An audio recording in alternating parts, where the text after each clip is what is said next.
Good morning, my Teaserking family. How's everybody today?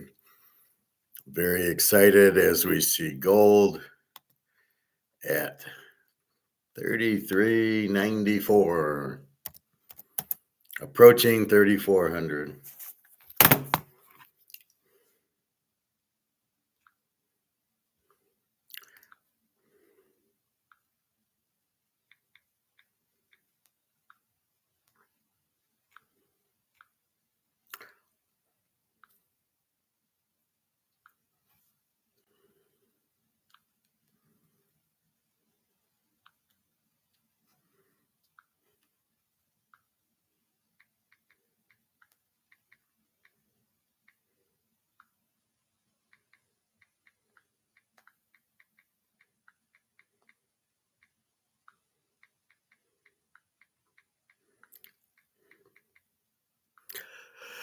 Hey, David, how are you today?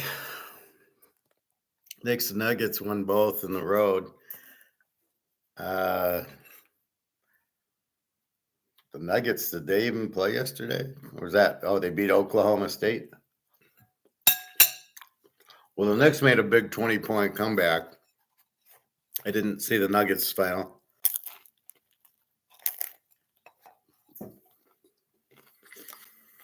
That's okay. We're waiting for game 2 anyway. Gold 33.95. It's done nothing but go up and up and up. So it got up to 34.95, almost 3,500 like a week ago, when apparently there was some vacation, some holiday. And so nobody was there. I don't know what it was. And it wasn't a US holiday. And then it fell all the way back to 32.08. And they're trying to panic you. They're trying to get you out of gold because they don't want you in gold. If you have money, they want you in the stock market because they can Ponzi scheme you there.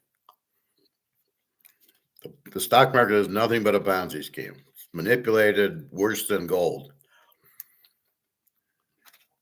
But you don't see it because you got some stocks like an Amazon or something that actually has a value. So you go, oh, it must be okay.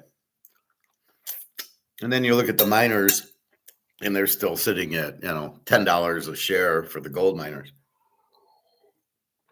even though value of gold has jumped up.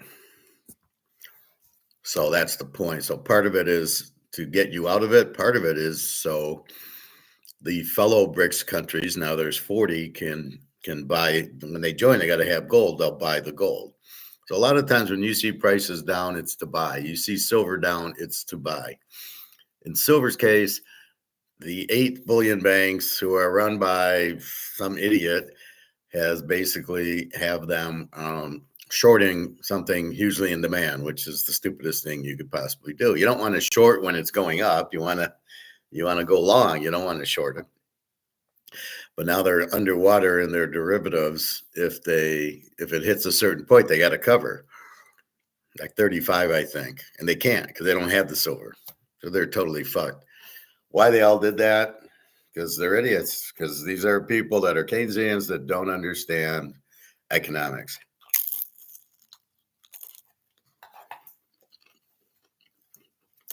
And this is why I pointed out a lot that he's a Keynesian, meaning he's an idiot and he doesn't understand. Fortunately, Moi is an Austrian, so we understand exactly what's going on. Celtics were 15 from 60 from the three-point line. Basketball is messed up. Why would you shoot that many three-point shots? I don't understand the three-point shot. I mean, that's a perfect example. Well, you get 3 points instead of 2, but look at your percentage. 15 out of 75 is one. You're shooting 20%, 25%. But if you put the ball in the lane, you're either going to get fouled or you can dunk the ball or lay it in which case your percentage would be about 95%. What do you think Kareem's percentage was? Will Chamberlain was like 100. I mean, Bob Lanier, Bill Walton, they had pretty high percentages. Ewing, Elijah Wan, Robinson. They're either going to get fouled or they're going to dunk. Kareem with the skyhook. You couldn't stop it. He probably hit 99% of those. So I'd rather have 99% 2-pointers from 3 feet away than shooting like this, 15 or 60. Was it fixed? This is the problem when you have all this FanDuel and BetMGM involved with these sports.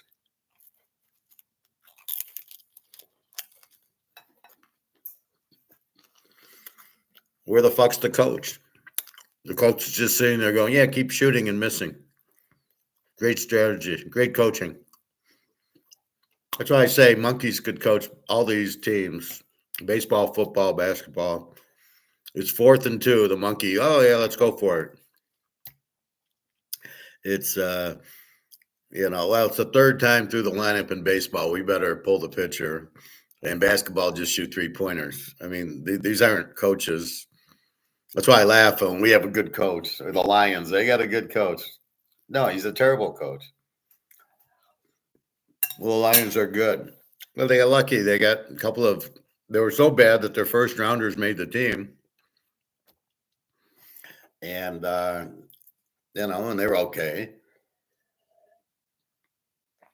They still don't have a defense, and the defensive coordinator goes to the Jets. You think the Jets are going to have a good defense? No. It's probably the defensive coordinator that screwed the Lions because he probably says attack, attack, attack, and then all these guys got injured playing really physical and not playing smart. You don't want to hurt yourself, but you want to give a good hit. But when you give a good hit, you're going to hurt yourself. That's why the whole defense was knocked out, I assume, because of his style of coaching. So look for the Jets to get a lot of injuries.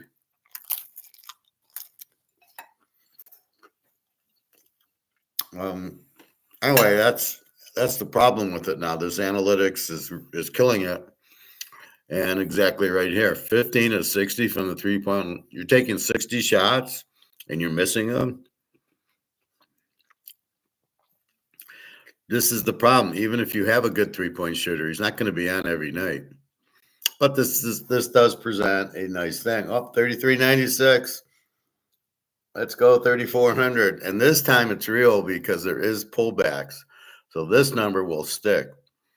So the 34.95, as I showed you, it was kind of a weird day. It was kind of this and then up and then this and then up and this and up. It wasn't a real up. There wasn't any of the selling back. Now, this is a real thing. So when this goes to 3,500, it's not coming back. So you won't see 3,200 anymore. And I doubt we're in the 3,300s, but you're going to see 3,500 pretty quickly here. Silver, 33.18, up 88 cents. I thought it was 3,300 last night when I went to bed. So I don't know why it's up 88 cents when it was already 3,300, but we'll play along. Again, I get up $82 in gold and up 88 cents in silver. And it's hilarious. Like, seriously, what the fuck?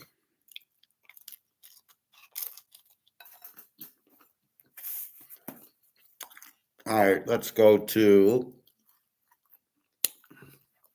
33.97.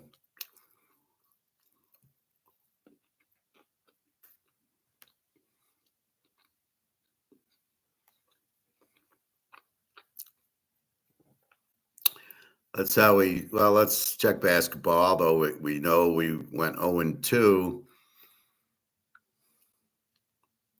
Did Oklahoma State really lose yesterday? Wow. So New York wins 108-105. They were down 20 and came back.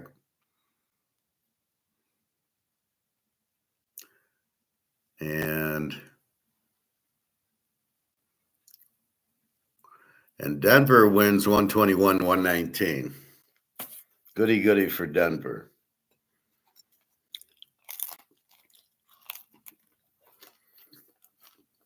So OKC, maybe they're a little rusty.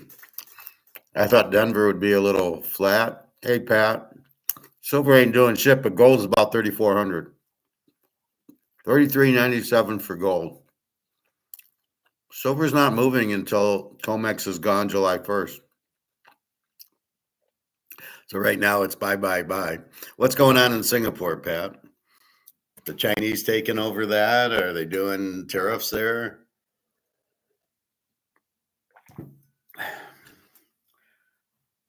China's really falling apart, but they got 60,000 tons of gold, so I don't know what they're waiting to use it, but that's what they're waiting for.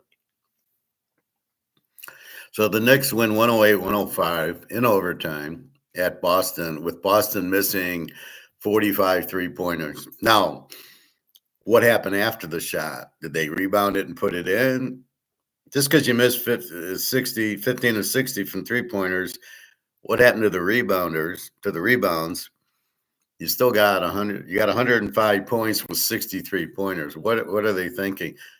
And obviously they had a big lead because the Knicks had a 20-point run to come back. Denver 121-119. Matchup maybe. Let's see if I know anybody on Denver or KC.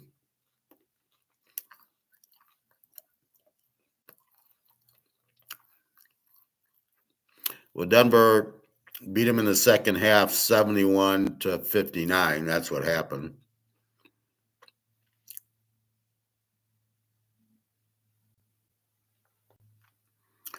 Let's see if we know any players. A. Gordon, M. Porter, Jokic, Murray, and Braun. I don't know any of the players, but I think Jokic is the thing. He scored 42 points. Russell Westbrook's coming off the bench with 18. He's kind of washed up, isn't he? So you have two guys, this Jokic, and then A. Gordon, 22 points. And then just Jay Murray, 44 minutes, got 21 points. So basically, it's mostly the starters. Gordon, 39 minutes, Jokic, 42, Murray, 44, and Braun, 40. And Russell Westbrook comes in to spell Porter, I guess, for 30 minutes and 18 points. And that's it. So they basically have six guys. And so I don't know. I've never heard of Jokic or these guys. So Oklahoma City, Jay Williams, Holmgren, Hartenstein, Galagris, Alexander, and Dort. Who are these guys? And they got Caruso and Wallace and Wiggins off the bench. Probably the only guy I heard of is Alan Wiggins coming off the bench. So let's see what they did. Gilgeous Alexander, who's this idiot? 33 points. And 20 points for Caruso, who played 26 minutes. Not a lot of three-point shots here.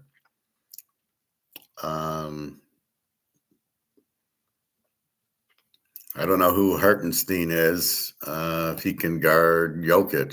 So I think you have a matchup problem here.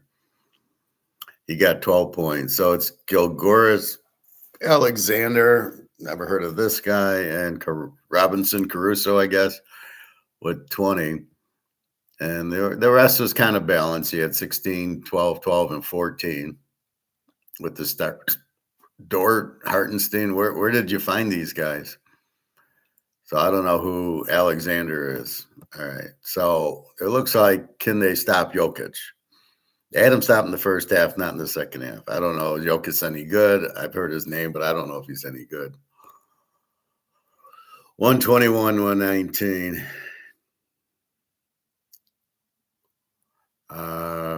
Pretty pathetic, I'd say. But you got 240 points.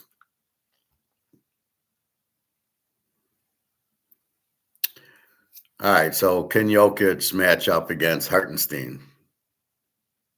Didn't he play for the Bears, Hartenstein? Okay. David, Trump put tariffs on movies now.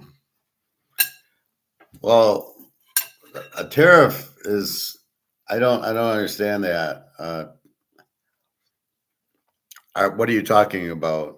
If we go to the theater, we got to pay a tariff to go watch a movie? That's a tax. It doesn't make sense. Tariffs are on trade.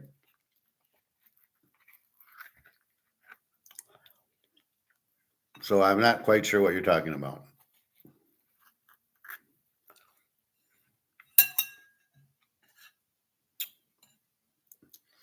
You need to explain tariffs on movies. I mean, there's already a sales tax, I assume, if you went to the movies. I don't know anybody who goes to the movies. Or are you talking about movies on Netflix and Apple and all these other streaming services? Now, you don't pay for Tubi and Pluto or Roku. So what tariff on movies are you talking? All right. Let's look at today's games.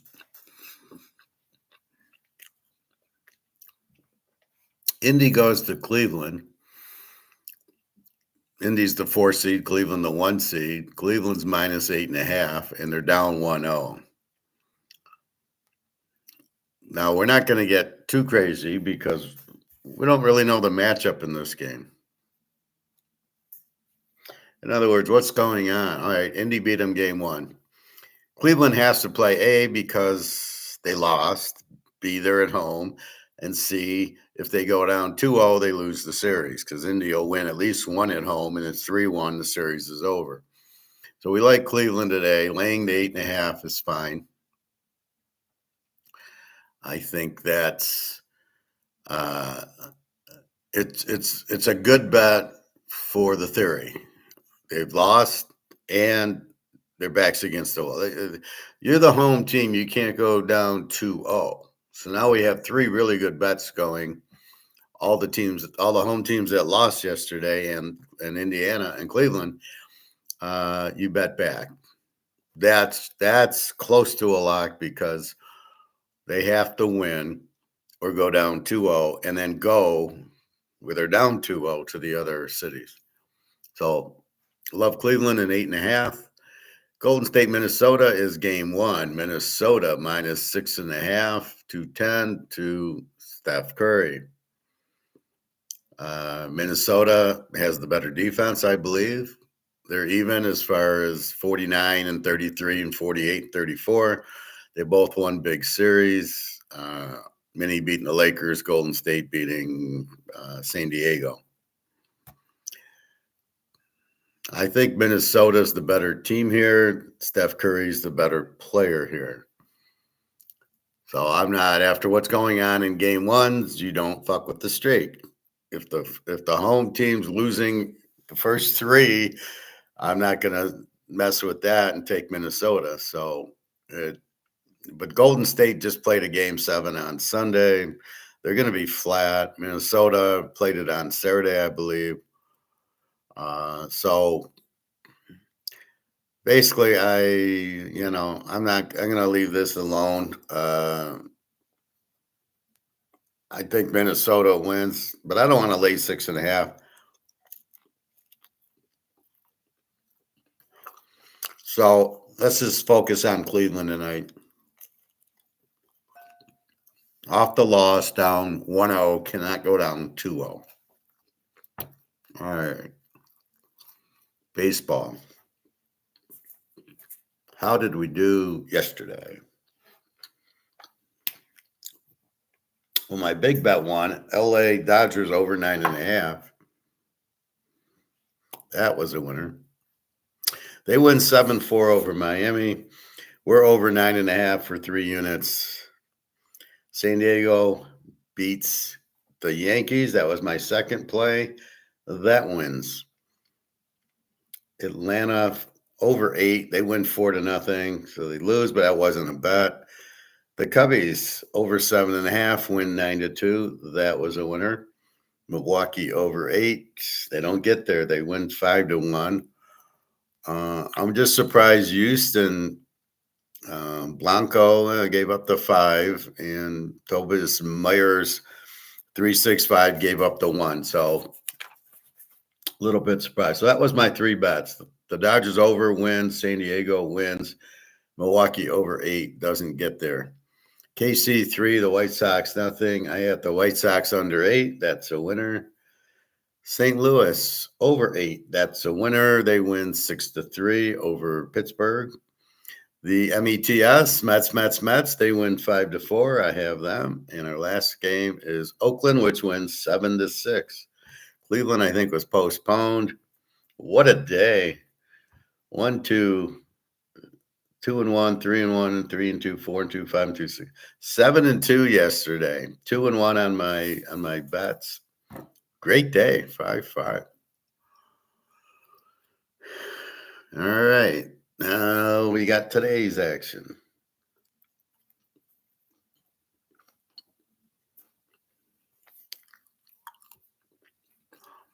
We'll have to see about these Trump's put tariffs on movies. So what is he taxing everything? But if he calls it a tariff, he's not taxing? And what is the point of this? So nobody goes to the movies? Because nobody goes to the movies now. So it must be Netflix and Apple TV and all these other ones, because I couldn't even find a movie theater. I don't even know what's playing at movies. They don't advertise. The biggest thing I notice, and then I'll get into baseball, is the problem I see with this is the streaming services. This is a huge problem. So before, you used to have baseball on normal TV and basketball. I didn't see one basketball game was not on TV. It was on a streaming service. I don't apply for all the streaming services. I'm certainly not going to pay. I can't get TNT and ESPN. It's not on my cable subscriber. So I don't see any baseball. I don't see any basketball, except for I'm at the club. The only thing I see is football. Football is smart enough to stay on TV.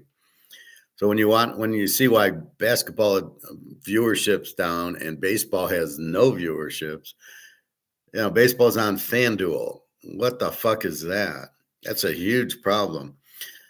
First of all, you don't know if the games are legit at all, and I doubt most of them are, because they're dealing with a casino. I'm sorry, didn't Pete Rose get not in the Hall of Fame because he gambled on sports? And now you have everybody and their mother gambling on sports, and you want me to believe that they're real, and they're not. I mean, I'm watching the game yesterday at the club on the bike, and there's FanDuel, and when they're saying, "Oh, here's the guy's line," he's, it was like they're putting up odds right on the screen. You want me to believe any of this is real? I mean, Vegas is looking at it, going, "Here's our odds on this." Oh, the Tigers to win minus 390 or whatever. I mean, it's not only are the odds fake, but the games, I can't believe they're real. I'm sitting here doing these, and I got a 1.0 pitcher against a 5.0 pitcher, and we bet the 1.0 and he loses. Do you think that's real? Wow, I have a really hard time. Football is probably the most real, but basketball is totally fixed. And baseball, I saw the California pitcher the other day threw 4 strikes, like right there, and they were called balls. You want me to believe that's real? Those are clearly strikes. So what you have is, with these FanDuels and BetMGMs and whoever else is, you don't tie the sport to the gambling and then think it's real. So we have a major problem with these sports, and then they're not even on TV. Why aren't they on? Why wasn't the basketball games on TV? Because there's no viewers. Well, there's no viewers because you're not on TV. I don't know when they're on or what. Okay, today, Cleveland's on MASN. What is that? Masson? What channel is that? Oh, wait, that's baseball. I think basketball is on TNT and True. I don't know what True is, and I don't know where I can't get TNT, so I don't watch the game. Why do I want to cut viewers out from watching? Why isn't this game on CBS? You showed the college tournament on CBS, right? So this hurts your sport when you don't show it on TV. And it's not like before. Nobody has cable anymore. It was 140, $150 a month. Everybody dropped it. Now it's Roku and an antenna, and that's what you have. That's it. And you've got your own internet. And if you got Spectrum, they don't carry half the shit. I can't even get ESPN because my guy doesn't carry it. So I don't watch things on ESPN. What's the value of that? Keeping me off it. Oh, I'm going to get it? I can't get it. Even if I wanted to get it, which I don't, I can't get it. So nobody's watching your games because you're not on TV. Why would you not be on TV? Who is the idiot making this decision? Oh, well, the thing is ESPN will pay so many millions of dollars for the contract. So the league says fine, but does ESPN make any money on it? I don't think so because they don't get enough viewers. But then what the NBA is not realizing, or baseball is, but you're losing viewers because they can't get to it because it doesn't work that way now. I saw something on Netflix now. The football games will be international and you won't be able to get it in North America, or you'd have to pay more for it. Well, fuck that then. I'll just drop Netflix. I didn't get it for football anyway, but these holiday games, I'm not going to waste my time getting Apple or Paramount or whatever. They're doing that in college football a little, like Michigan and Northwestern will be on Apple or something. Well, fuck that. I'm not paying for that. See, but college football and pro football they have it on ABC, NBC, where everybody can watch it. That's what you're supposed to do. I want to be viewed by as many people as I can. I don't want to restrict people. I certainly wouldn't put it on a network that nobody has, but they're going to pay me. Well, yeah, but nobody's going to watch the class because they can't get to it. So that's what's really hurting sports, and the fact there's no players. This is what you need, right? This is what generates you to watch. Oh, I want to see if Hank Aaron hits a home run. I want to see Lemieux, or Gretzky, or Bobby Orr. You love to watch Bobby Orr. That's what you're really looking for, and you don't have that. Baseball, I watched something on baseball yesterday. The top 20 players of all time. Do you know who was on that list and who was off that list? You had Mike Trout on it. He's not even a top 500 player. You had Pedro Martinez, who's not a top 500 player. Missing was, Sandy Koufax, Bob Gibson, Derek Jeter, Yogi Berra. They did have Ted Williams. Mano was seventh. He should be one. Babe Ruth was one. It was Ruth, Mays, and Aaron. 1, 2, 3. Aaron should not be three. It was a ridiculous list. I don't know who's doing it. They would show like an old guy and then they'd show a new guy. So like they had Hannes Wagner and but they left off. They had Walter Johnson, but they left off whatchamacallit. Who's the guy what's the award? What's the guy who won all the games? I can't think of it. But I mean, it was a joke. I mean, I think Frank Robinson was on it. Mike Schmidt was on it. Brooks Robinson was better, but then you didn't have Pete Rose on it. They had Ty Cobb on it. What were they doing? They had Ty Cobb, and then they had Mike Schmidt. You're like, what are you talking about?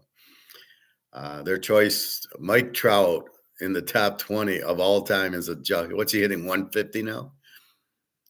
No, Clemente wasn't on there.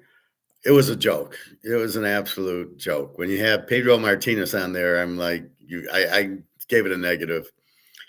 It was the stupidest. for the thought, it was okay, but I thought the Babe Ruth one. Yeah, you got to kind of give it to him. They did have DiMaggio, but he was like 15. He should be right up there. And then they had Lou Gehrig, and then they had Mickey, and they should have had Yogi, and they should have had Derek Jeter. They did have Roger Clemens on there. He wasn't a top pitcher. Cy Young, that's there's a thing. If I think about it, I can't find it. But when I just flow it, and I don't think, and I just talk, I can think of all these things. So Cy Young was the one. He wasn't on there. He has the most wins in history. It's the Cy Young Award, but he's not one of the top 20 players. How do you not have Koufax or Bob Gibson on, or Nolan Ryan for that matter, on a top 20 list? But you got Pedro Martinez and Roger Clemens. Unbelievable. This is, again, the problem of listening to the wrong people. If in economics, that can guide you away from the Keynesians because they're always wrong and they don't know what they're talking about. They caused the Great Depression in the 30s. That's really what caused it. The stock market crashed because people started selling, and other people who are idiots, again, why did you buy Bitcoin? Because it's going up. It's a great reason. And that's the problem. And then you look at, but you don't know, right? So people were buying stocks on margin, and then thinking it would only go up, and then as it started going down, and then they did the tariffs, happened in 29, 30, because of the market had crashed. That's why they did it, and then then we got the reciprocal. Then they tariffed us, and the farmers couldn't sell their food. And then they couldn't pay the banks back, and then that was it. And then instead of leaving it alone and getting out of reversing the tariff, they left it on, and then it created, we'll build roads and government spending and raise taxes and no more gold. And what the fuck are you doing? FDR is a terrible president. People liked him, and I get it. He was a salesman. Much like Trump, much like Obama, they're all they're no substance. They're just talk.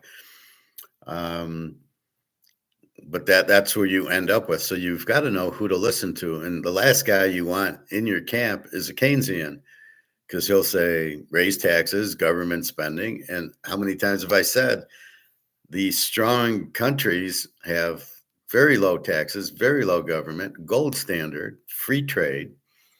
And here you're putting in tariffs. I mean, what are you doing? Hey, Ron Weiss, what's going on? It's only foreign movies. Trump put tariffs on movies now. It's on overseas films. So what does that mean? Only on foreign movies. But we watch the movie. Are they... it doesn't make sense to me. What do you mean foreign? So if I go to the theater, or is he tariffing the movie being shown in the U.S.? There are some foreign movies I watch on like Tubi. There's a few foreign movies that I can see in English. They talk in French or whatever, but you can read the English. There's one Russian one I watch, and but it's on Tubi, so I don't pay for it. So is that what he's tariffing? Why is he tariffing movies? Was there a lot of foreign movies coming here that we're gonna make 37 trillion on? I'll have to research it because that doesn't make sense. But no, Clemente should have been on there. Like I said, this is the problem. There's several problems in sports. One, it's not on TV. I can't watch these games tonight. They're not on. They're on TNT, but that's not TV. I can't get TNT. I see the icon for it, and I click on it, but my carrier doesn't have it. I can't do anything with it. There's no players in it. There's no stars in it. There's no Mickey Mantle. There's no Clemente. There's no Willie Mays playing. So who cares? It's all minor league. like I said, I was watching the Tiger California game, and the pitcher couldn't throw a strike. And then there was a fly ball hit the right, and the right fielder did not get back to the fence first and jump up. He kept running, and then when he reaches his mid up, he runs into the wall, and it causes the ball to come out. I learned that in sixth grade, or when I was 6, 7 years old, that you get to the spot first. Now, maybe I had better coaches than they get now, but I would never have dropped that ball. Once the ball hit my mid, I never dropped the ball. I'm very coordinated, very good at that. Made very few errors if I played second base a lot. Very few errors. I'd catch the ball. I'd always feel it and catch it, and then I could throw. So it was not a big deal. But yeah, you're watching minor league stuff that isn't even on TV, and basketball playoffs that aren't on TV. What are they doing? I just went through the lineups.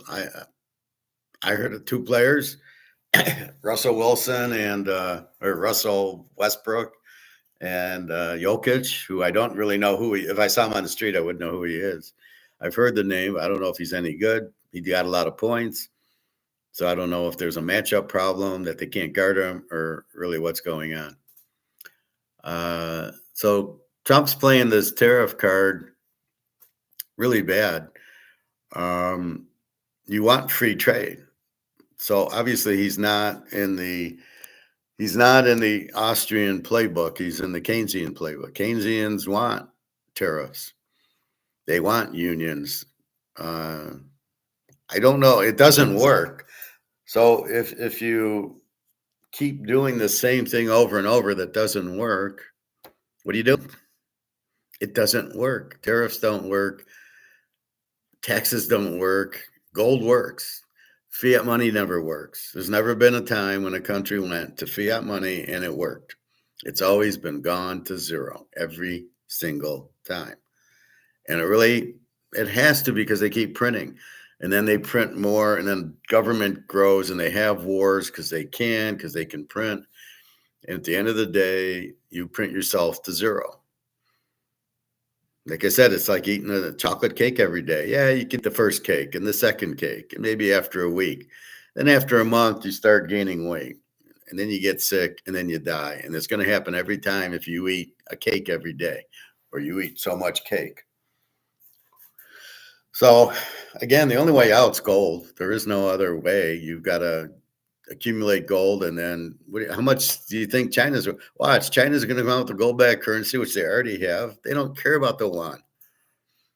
They only care about power because it's communism there. She's communist. The economy was capitalist. So the economy got big, but now she feels threatened because you've created these rich guys. So he's like kind of pulling it in. There's another Evergrande, this other developer, and it's just killing them because you don't put your money in stocks in China. You put your money in houses, and everybody's fucked because they didn't build the houses. So they gave them money for the house. Here we do a little at a time. Okay, build my basement. Okay, now I'll give you more. Oh, okay, you got my roof up. Okay, now the inside. Okay, here's your last chunk. But there they give them the money, and they didn't build any houses. It was all fake. I mean, it's just insanity. So foreign movies, David, he says he wants movies made in America. What is wrong with this guy? Let's face it, foreign movies suck. Well, not Money Heist, although that wasn't a movie, but this is the point of capitalism. You make them wherever you want. The guy in Russia wants to make a movie, and the guy in France wants to make a movie, and Amsterdam wants to make a movie. It's fine. Germany, but most of them are made in Hollywood. So what Trump wants is a monopoly, that you can only make goods in America, and that's it. And that's insanity, because that's the point of free trade. Is somebody in Japan might do things better than we do here, or somebody in Germany might do things, like Mercedes might do things a little better than we do here, or things in Italy or France makes champagne. We can't make champagne like they do.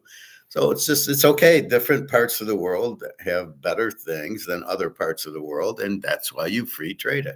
You want champagne from France? Fine. You don't tariff it. You don't make it so expensive that nobody can buy it. You ruin the industry.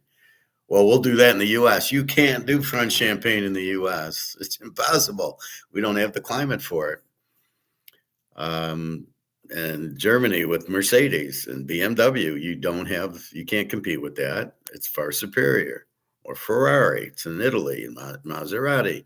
You can't compete with that. You got Ford and GM here, a bunch of bubbleheads that I saw the Ford stock at 10. I had a laugh. I don't even know how it's still in business. I worked there. It was terribly run. It was run like by a bunch of idiots. Anyway, so what he's doing is called protectionism, and protectionism doesn't work because you want free trade. You want to get ideas and information from other people. What the fuck? You got Hollywood. The problem isn't that Hollywood doesn't make really good movies now, but B, it's all streaming. So what is he talking about? I saw that I was watching something, and he's actually got McMahon's wife as like he gave her a job. She said something. I don't know. I think it was about immigration, and all of a sudden it was Linda McMahon, and I was waiting for McMahon to come out and Piper and Ric Flair wooing on they're all working in the government now for McMahon. It's just hilarious. She's saying, "Oh, immigration's bad." And there's nothing wrong with immigration if somebody comes that we need the skill. It doesn't. People coming into Mexico doesn't take my job because I got a master's in finance. I don't think they're coming over with masters in finance, and if they do, they're going to charge at the same rate I would charge. Anyway, I don't. Protectionism is terrible. I gave you the formula: free trade, low taxes, free trade, gold, small government. But we'll never have small government. They keep making it big, and the problem is then they don't take away. So once you add a department, they don't, like Homeland Security, they don't take it away. So it's just growing, and you got to pay the people, and then you got to pay their pensions. Where's that money come from? Since they don't create revenue, it comes from printing. And that's why you just keep printing yourself to death, and you can't win. And do you need these agencies? Is that the role of government? No, it's not. That's not the role of government. So David, he wants movies made in America. Ron, let's face it, foreign movies suck. Yep. So it will cost foreign filmmakers more to pay the movies here. Yes.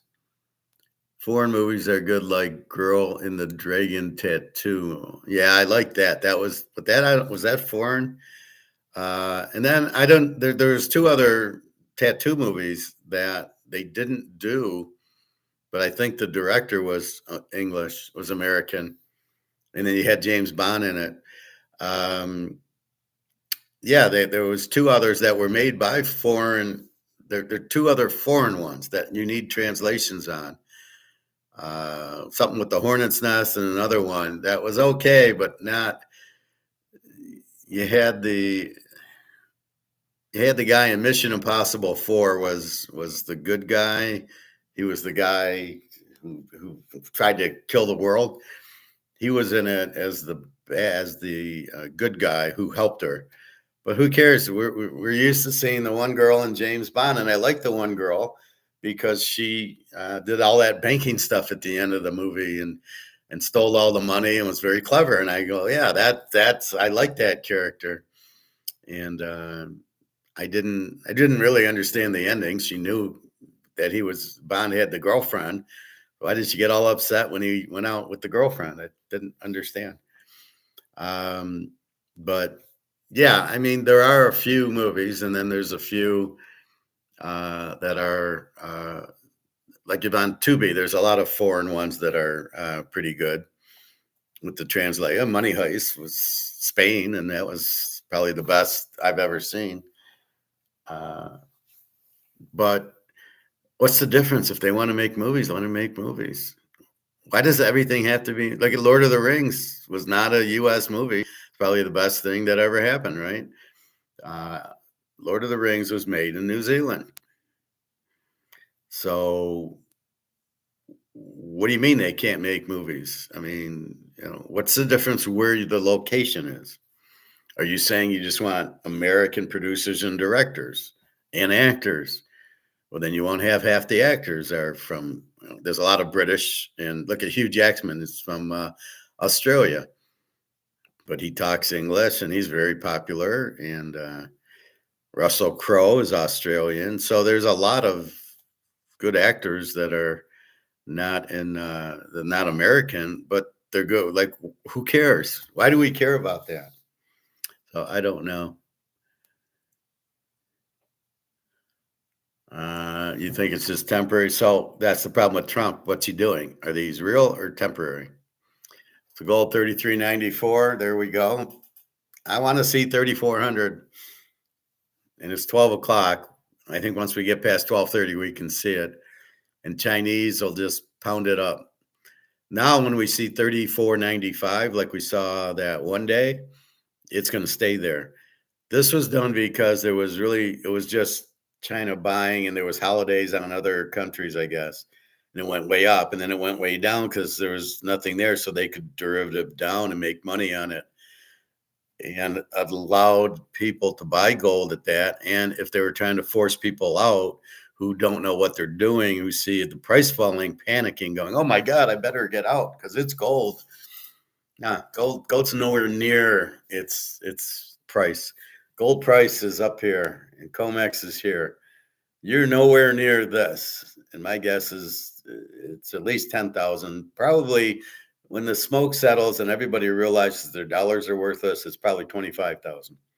You're at 3,400, and silver goes July 1st. So July 1st, what's happening is Comex, it's got to be Basel III and Tier 1 compliant. Gold is a Tier 1 asset, which means it's just the same as the bonds. And Basel III means that when you do an option, there's a buyer and a seller.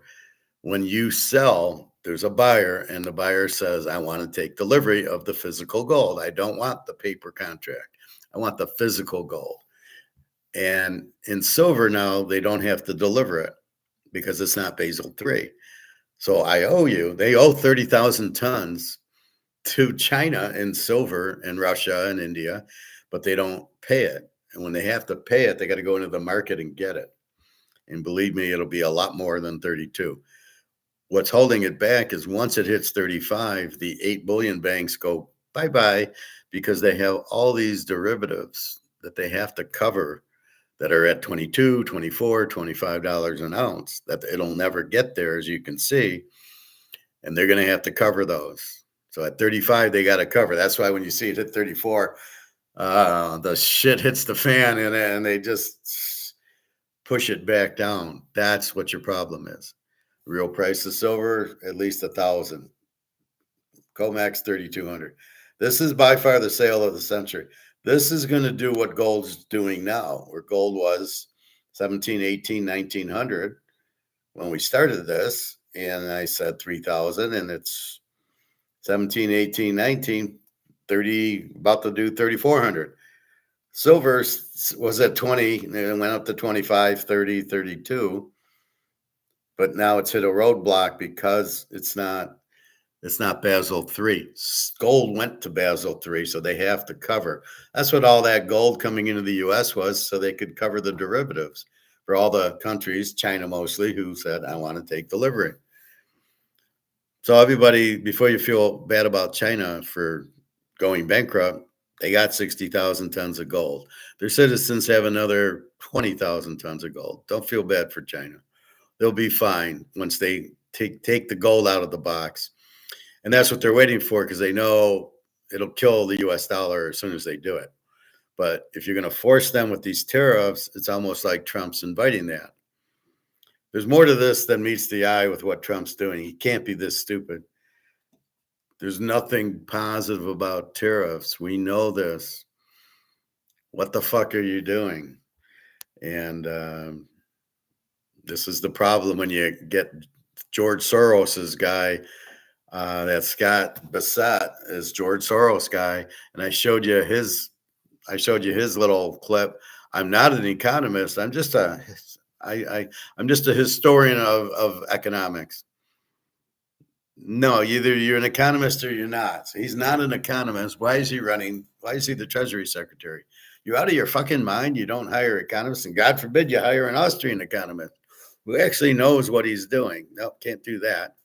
We'll bring in a Keynesian, and then we'll increase taxes and government spending because that'll do nothing. So that's really what the problem is. So these tariffs are, it's just buy as much gold and silver as you can. Gold's running, silver, you have to wait till July 1st. So the advice and what I'm doing is buy as much as you can. If it's 10 ounces, it's 30. My guy's $34 an ounce. I can go buy for $340, 10 more ounces. And every time I get my unemployment, I'll buy another 10 ounces. I got 700, and I my goal now is 1,000, and it would be 2 if I was working. Gold, yeah, you can still buy quarter ounces, tenth of an ounce, fine. It goes up, it all counts. You don't have to just buy an ounce. People think you got to buy an ounce because it's a truer, because if you take a quarter ounce times 4, it's more than the ounce. But it's the same way when you sell it.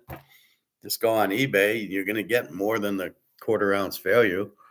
So you'll get it back in spades, and who cares?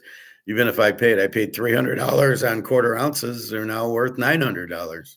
And who knows, after what's going on now, we could see 3,400 today. And, divided by 4 is what? 900, roughly, 850.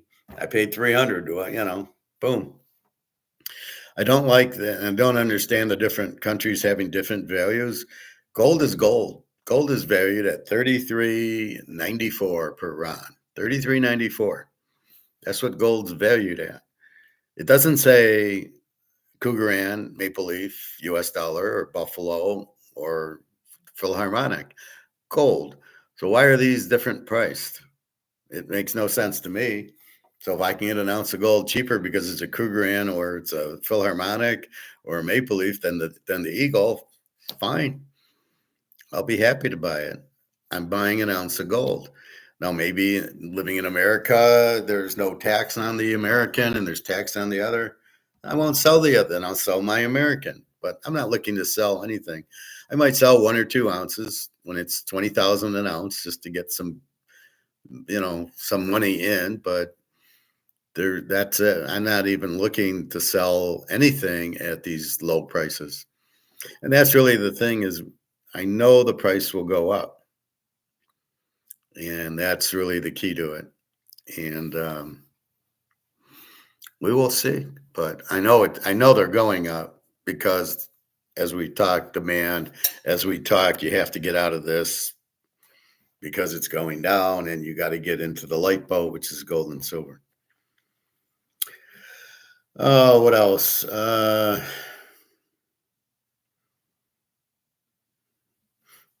Now let's look at baseball and see what pops into our heads with other things. Cleveland at Washington's playing a doubleheader. There's no day games. Wow. Game 1, Cleveland, Washington. Cleveland minus 129.5. Ortiz for Cleveland, 2-3 with the 4.78. Jake Irvin for Washington, 2-1 with the 4.01. Cleveland minus 120, 9.5. Cleveland with 3 hitters, 5 bad hitters. Washington with 4 hitters, 3 bad. So when I say hitters, they're hitting over, let's say, 265, and bad hitters are hitting under 230. So we know because there's some teams when you look at the lineup, they got 4 or 5 hitters hitting under 200. You want to bet on them that they're going to score runs for you? So I'm just kind of clarifying, as opposed to looking at team average, look at the lineup and go, yeah, okay, yeah, the Mets have 6 hitters and 2 bad. All right, so what do we do with this? Cleveland's favorite at Washington. I don't know. I'll take Washington the first game. No bet. And then Cleveland, Washington. Again, it's 9.5. Again, Cleveland's favored. Ben Lively, 1-2 with the 3.72. Brad Lord, 1-3 with the 4. This one I'll go over. Game 2. The Dodgers, Miami, we had it as our big play yesterday, over 9.5, and it won. And just as I thought, the Dodgers, again, good hitting games at Miami, who's very good hitting team. Miami's got 7 hitters, and the Dodgers have a lot. Dodgers with 7. So you got 2 very good hitting, and this is our lock again. LA over 9.5. And this is going to be 3 units again. Why is this our lock? Well, both teams hit 7 good hitters. So 7 hitters over 260. They theoretically, by that of their average being high, they hit the ball. They get on, they drive in. You got Tony Gonzalo from the Dodgers, 1-0 with a 4.50. And Cal Quintrell from Miami, 2-3 with an 8.10. Translation, Miami with an 8.10 pitcher, the Dodgers are going to hit the hell out of them. And with the Dodger pitcher, Miami's going to hit the hell out of them. We need 9.5. This should be a joke. So go over. See, this is what I'm looking for. This is what I do with football. When I see the matchup, in basketball, when I see the matchup, then it's a lock. This is a lock. Texas and Boston. Texas minus 120 and 9. Nathan Eovaldi for Texas, 2-2 with the 2.11. Boston, Luis Giolito, 0-0 with the 4.50. Boston, 6 hitters, and this game's in Boston. So you would think this should be scored, a lot of scoring. And Texas with 5 hitters. We got a 4.50 and a 2.11. Eovaldi, yeah, we're going over here. Boston over 9. Yeah, let's make that 2 units. Let's make a bet on it. Philadelphia, Tampa. Ooh, this is a good series. Philly, 4 hitters, and Tampa's down to 1 hitter. They had 5 hitters and 2 and 1 and 4 bad ones. So that's only 5. So they got 4 hitters that are hitting 250, 245. So they're not big hitters, they're not bad hitters. So they're okay. And Philly's the same. Philly's 4 and 2. That's 3 hitters that are right in between 240, 250. So Philly's 120 and 8. The game's in Tampa. Zach Wheeler, 2-1 with the 3.48 against Drew Rasmussen, 1-2 with the 2.64. Good ERA for Rasmussen. Pretty good ERA for Zach Wheeler.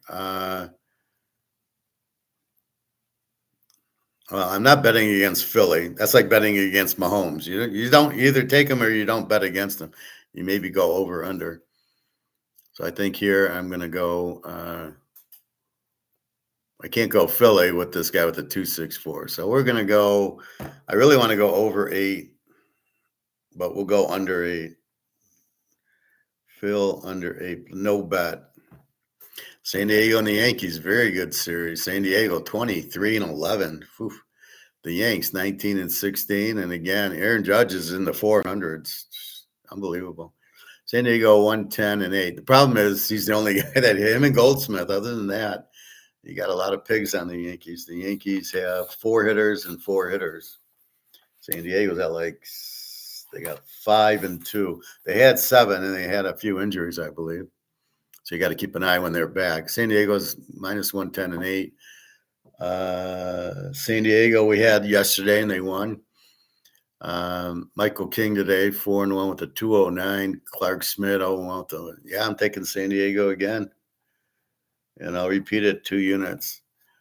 King, 4-1 with a 2.09. You got to love it. It's hard to go over under. There's a lot of hitting on San Diego, and you got Aaron Judge and Goldsmith, so they could get some big hits. So I don't want to fuck with the number. I'm going to fuck with the San Diego. Cincinnati and Atlanta. Atlanta minus 225, 8.5. Andrew Abbott, 2-0 with the 284. Chris Sale, 1-3 with the 484. And I think Chris Sale is starting to get better. He's been terrible. Yeah, last game against Colorado. Well, Colorado's a minor league team. 7 innings, 2 runs. Before that, Arizona, which is a good team, 5 innings and 1 run. 4 innings and 2 runs to Minnie, and 4 innings and 3 runs. So he started off giving up 3-3, 5 and 3, and the last 3 games have been 2-1 and 2. So he's getting better. He's born in 89. He's old. 99, 09, 19. He's 36. So what do we do with this guy, Andrew Abbott? Atlanta's a big favorite because of Sale. We're going to go under here. Cincy under 8.5.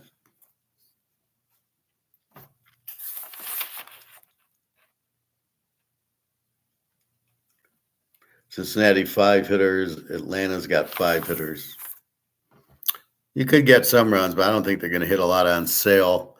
But he's only going to go 5 or 6 innings, and then the question is the final 3. And that's why betting is so hard in baseball. Besides the fact it's probably fixed, it's hard from the standpoint of who's coming in off the bullpen. Is it 3 or 4 innings? And, you're pitching a shutout and you take out the guy. I saw that with the Tigers. They scored like 8 runs in the 9th. It's a 1-1 game. They score 8 runs in the 9th inning because they bring in a guy with a 10 ERA. Like, what are you doing? Why are you the manager if you're bringing in a guy with a 10 ERA? The 49ers and the Bears, always a good game. Walter Payton will be playing. The Cubbies minus 150 and 8 at home. Verlander, who's been pitching very nicely, 0-2 with the 4.38. Colin Ray. Oh, this could be our lock under. I hit the wrong guy.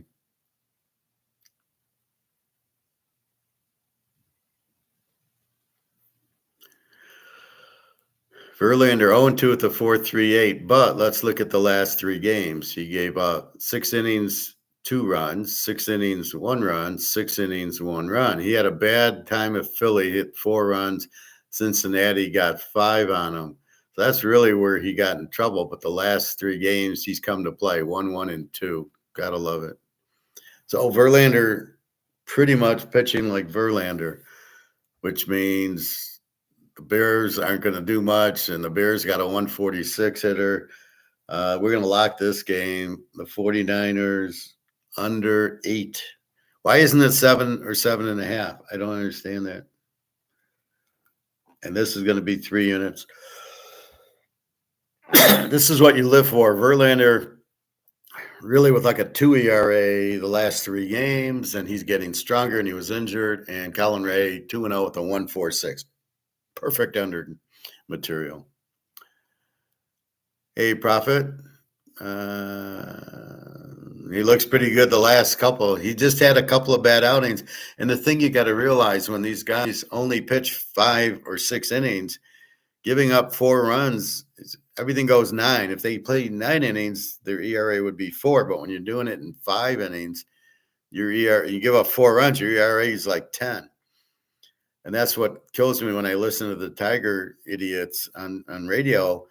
Well, he only gave up 3 runs. He only pitched 5 innings. Giving up 3 runs, you pitch 5 innings, you shouldn't be giving up more than 2 runs. And even that is like almost a 4. If you give up 2 runs in 4 innings, that's an 8. That's a 4 ERA. So you can't. That's not good to give up 2 runs in 4 innings or 5 innings. Or 6 innings. If you're any good, you should shut them out for 6 or give up 1 run. That's the most you can give up if you're a good pitcher. Bob Gibson, he wouldn't give up anything in 6 innings. You wouldn't have gotten a run on him, but you couldn't get him out of the game. He'd laugh. What do you mean 100 pitches? I got to come out. That ain't happening. Koufax, Nolan Ryan, they're not leaving. Jack Morris, they're not leaving the game. Baltimore, Minnesota. Mini minus 175, 8.5. The game's in Mini. Cade Povich, 1-2 with the 5.16 against Pablo Lopez, 2-2 with the 2.25. Baltimore can't hit. They only got 2 hitters, 7 bad against Minnesota. 5 up and 5 hitters and 4 bad. So a little bit of hitting with Minnesota. So they should hit it. So let's go Minnesota in this game. No bet, though. Houston and Milwaukee. Houston let me down yesterday, I think. No, that was Sunday. No, Milwaukee over 8. They didn't get there. Houston 17, Milwaukee 18. 18 the games in Milwaukee. Milwaukee won minus 120 and 8. Hayden Wesniewski 1-2 with a 3.86 against Chad Patrick 1-3 with the 2.87. So Chad Patrick, good ERA, bad record. Well, that's probably the manager taking him out and bringing in a shit guy from the bullpen. And Wesniewski 1-2 with the 3.86. So fairly decent. They went under yesterday. We'll go under with them today. Milwaukee under 8. They're a pretty good team, Milwaukee, and so is Houston. They're starting to play better. The White Sox in Kansas City, the worst team in the league. I'm not sure if it's Colorado or the White Sox. According to this, Colorado 6-28, and Chicago's 10-25. So we'll give it to Colorado now. KC minus 220, 8.5. Sean Burke 2-4 with the 4.91 against Seth Lugo. 3-3 with the 3.07. We'll keep it simple. It's KISS. Keep it simple, stupid. We'll take KC. Pitt and St. Louis was a good game yesterday. And, we didn't have it. Yeah. Pitt and St. Louis. Pitt minus 120 and 7. Here's our man, Paul Scanes, 3-3 with the 2.74 against Matthew Liberatore. 2-3 with the 3.44. Every time I go under with this motherfucker, he loses. I got to go under, though. I've got to be stoic and play the game the way it's played. Pitt under 7, 2 units. I mean, it's tough because the guy on St. Louis has a 3.44 ERA, and the game's in St. Louis, so he could easily, it's competitive. He could lose it. He lost the last time, motherfucker. Let's see. Pitt, three hitters, and St. Louis with 5 hitters. They're not going to hit tonight, St. Louis. Pitt can't hit enough. Could be an under, but I'm just going to stick with, I did go under 7. Detroit, Colorado. Detroit's hot, 22-13. Colorado, 6-28. You can't look at records to predict. That's not the variable you look at. Detroit minus 175, 9.5. It's the pitcher. Jacob Job, 2-0 with a 3.38. A new guy. Chase Dollander, 2-3 with a 6.48. There's only one way to play this game. You go Detroit over 9.5. We'll make it 2 units.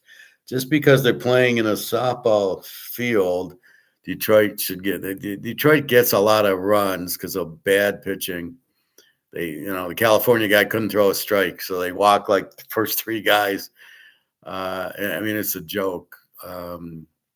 Detroit just plays for walks way too much. They take close pitches way too much. They're not aggressive, and they're not playing they don't really play to win. When they're up at the plate, they're looking for walks. It's just incredibly bad. So we're going to go over here. I don't know this Job guy. Never heard of him. Toronto and California. We know California can't pitch. Jose Urena, 0-0 with a 15. Jesus. Tyler Anderson, 2-0. We got to take California here. California, 2.67 against the 15. Let's look at this Jose Urena guy. From the Dominican Republic, undrafted. Played 1 game against Washington April 28th, so last week. Pitches 3 innings and gives up 5 runs. This is what I'm talking about. So he only gives up 5 runs, but he did it in 3 innings, not 9 innings. So he's got to go 6 innings of scoreless ball just to get an ERA of 5. So he gave up 5 to Washington.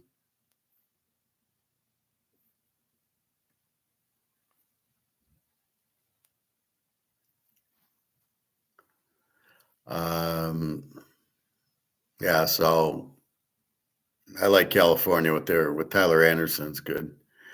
The Mets in Arizona, a good game. Mets minus 105 and 9 in Arizona. 9:40 start. David Peterson 2-1 with the 306. Zach Gallen 2-4 with the 493. The Metis, they got a lot of hitting. They've got, as soon as I can find them, they got 6 hitters, and Arizona's got some hitting. Arizona's got 6 hitters, so this should be some runs. Pitching's pretty good. Peterson 306, Gallen's 493. We're gonna go over.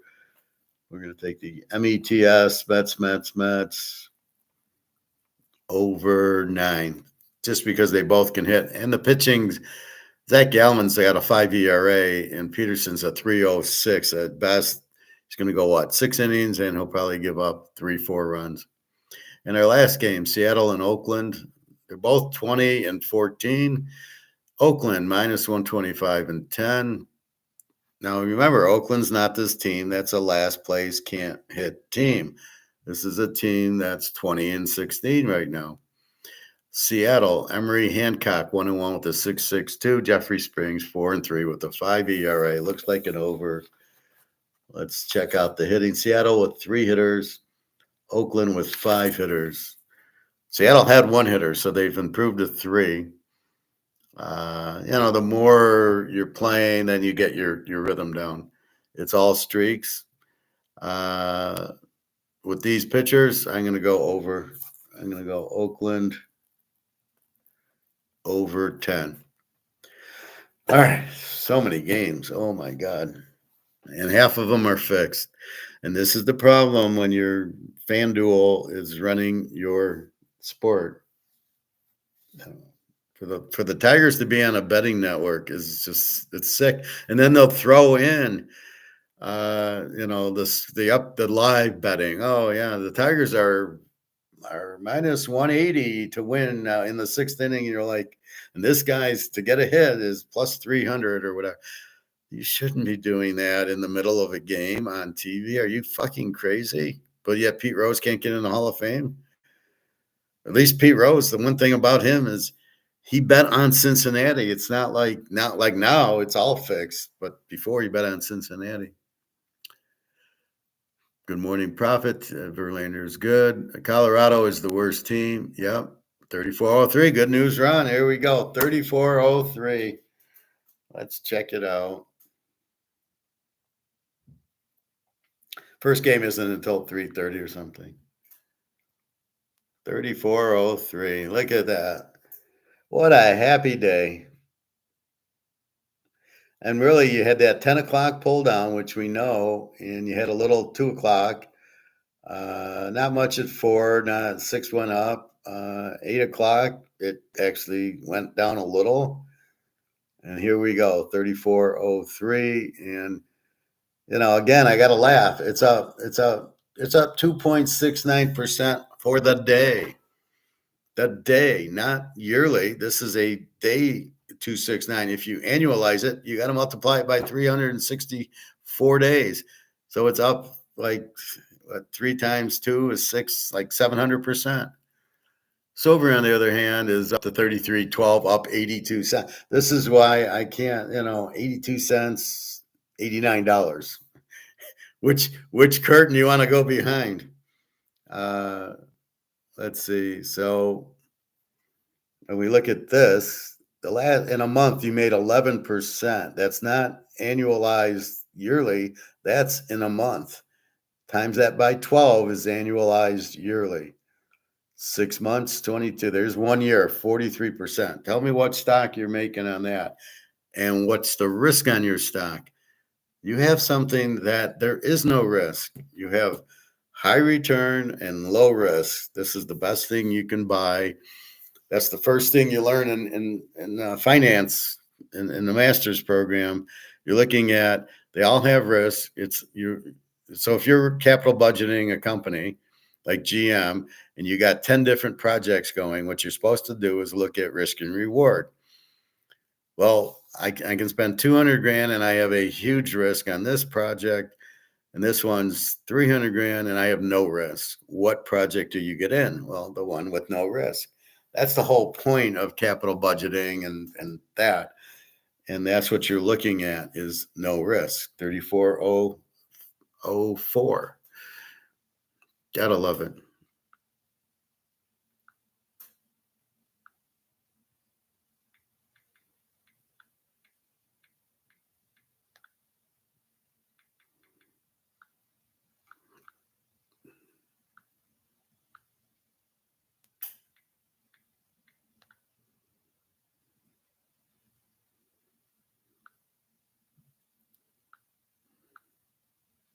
So I found this moon icon.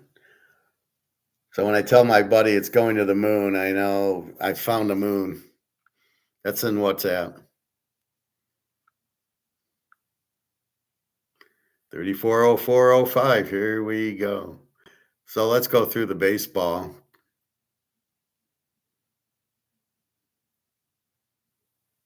Now let's take a look at gold.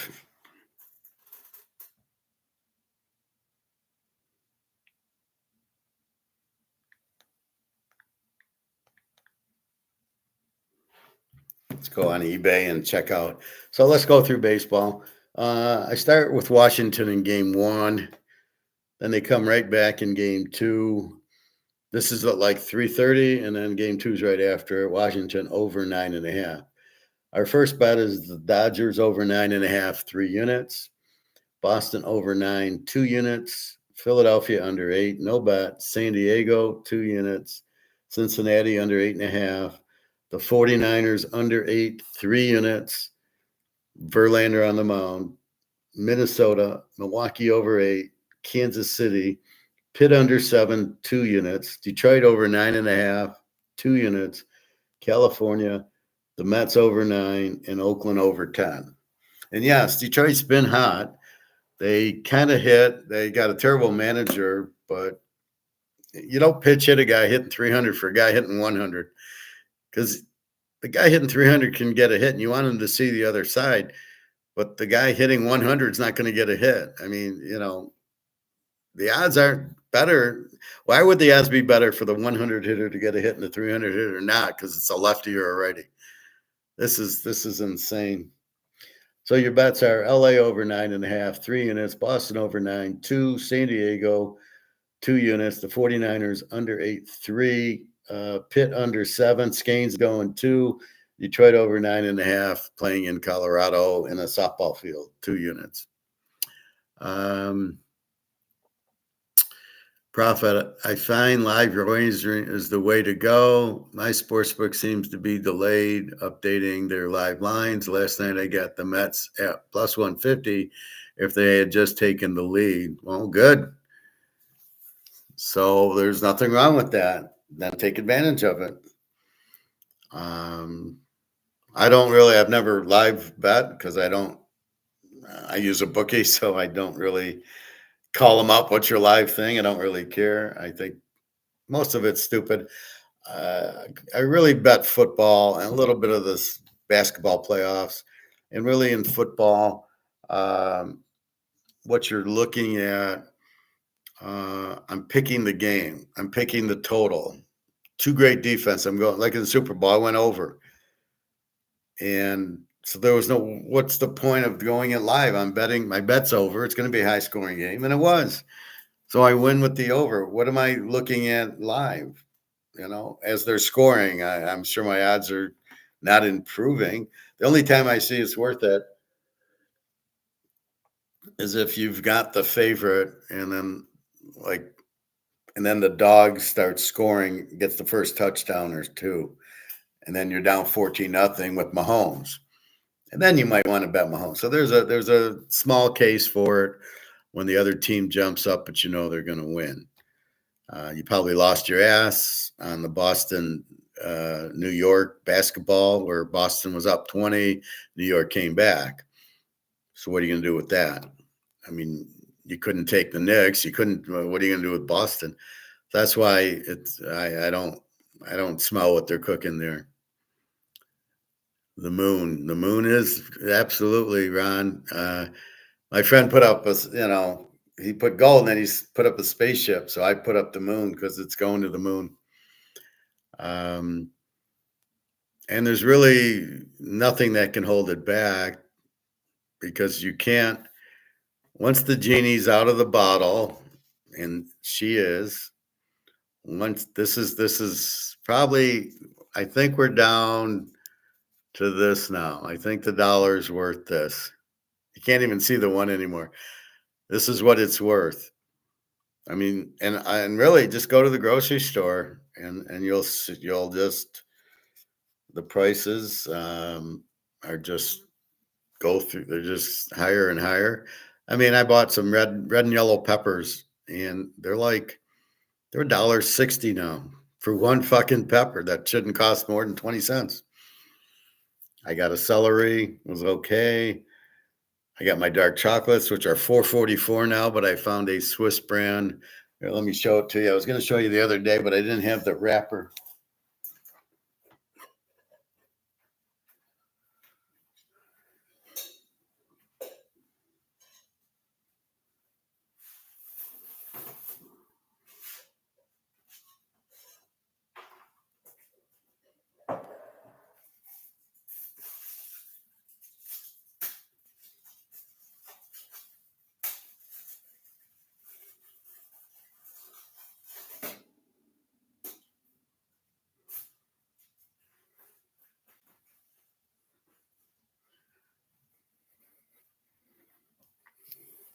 So this is at Walmart's. Better Goods, but you can see it's premium Swiss and it's 90%. I thought it's Swiss, but it's made with cocoa, sourced from Ghana, and okay, so they make it is Swiss, but made there. Yeah, product of Switzerland. There you go. So what he's saying is they're buying it cocoa from Ghana and Dominican Republic. I don't really give a shit. I want the cocoa. But if you're looking for cheaper dark chocolate, I mean, just go in the candy aisle in Walmart. Better Goods, and it's fine. I've been eating it for a while. I'm not paying $4.40 for Lindt or Giraldi when I can use this as 90% cocoa. It's the same fucking thing. Only this is $2.50. I don't know where they think you're going to spend $4.44 on dark chocolate. Granted, it's healthier, and you want to get it, but I'm not doing it. All right, let's see what. Now we're on eBay. And let's see what's going on. So 1 ounce Eagle, $35.54, $35.56. The Buffalo. Now, why is the Buffalo? Well, Amex. Be careful. Amex is very, very expensive. Just avoid that altogether. I don't look at that when I'm pricing it.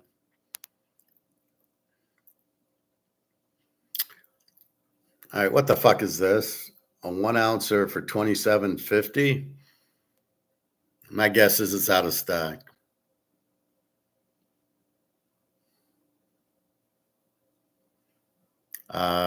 I don't know how this can be real. This is clearly a scam. First of all, I just showed you 3,600. He's $27.50. Well, let's look at the guy. Oh, Zayday 0. So he's a new seller. The chances of this being real are 0.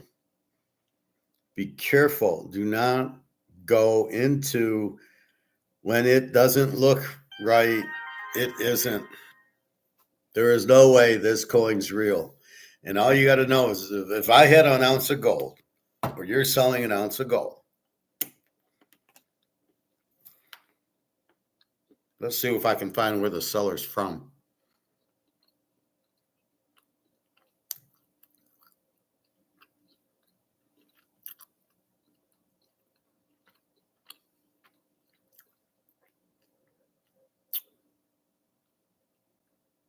I mean, here's one in the auction. DBS coins is 36.54, and you're trying to sell it for 27.50.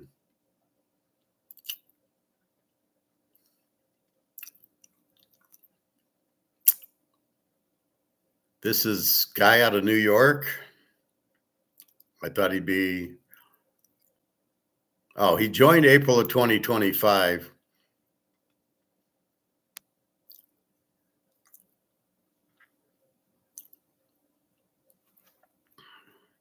So I think he's American, but it's a scam. So when you see this discrepancy, 3,600 and 27.50, you do not want to buy that, right? You're going to buy it. It's going to be fake. You're going to put the magnet up and it's going to stick and you're going to go, I got fucked. You can tell by the price. Don't be stupid. Why would you sell it? If I'm getting 3,600, why am I selling it for 27.50? It's gold. It'll be bought in 5 minutes. There's no way this is real. Okay. I'm telling you that right now. But that's good. You can see. And then here we go. Here's a Cougaran, 35.48. But yet you want to sell me a Buffalo for 27.50. Right. So it just doesn't add up. So 36.46, 35.47. I don't know why the Cougaran is less. It is 1 ounce of gold, even if it isn't 999. It doesn't matter. It's still 1 ounce of gold. See, this is not 1 ounce of gold. That's why it's 18 karat. You get 75%. But that's 1 ounce of gold. This is not. This is 1 ounce, 75% gold. So this is like a 3/4 ounce. Cougaran, 35.38. Now, here's what I was saying. Here's a lot of 10, 1/10 of an ounce. You're getting 1 ounce. Why is this guy 39.55? Because he's taken the ounce of one of 395 and he's timesing it by 10. And that's what I was talking about. It costs more, but if you sell it like this, you get more. But I don't know anybody that would be stupid enough to buy for 39 because you're getting 1 ounce when you could get an ounce here for 35 or an ounce here. Here I can get an ounce for 35.93. Why would I get an ounce?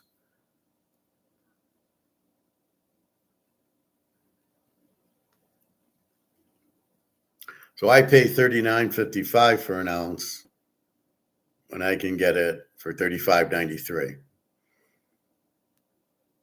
So you shouldn't sell 10.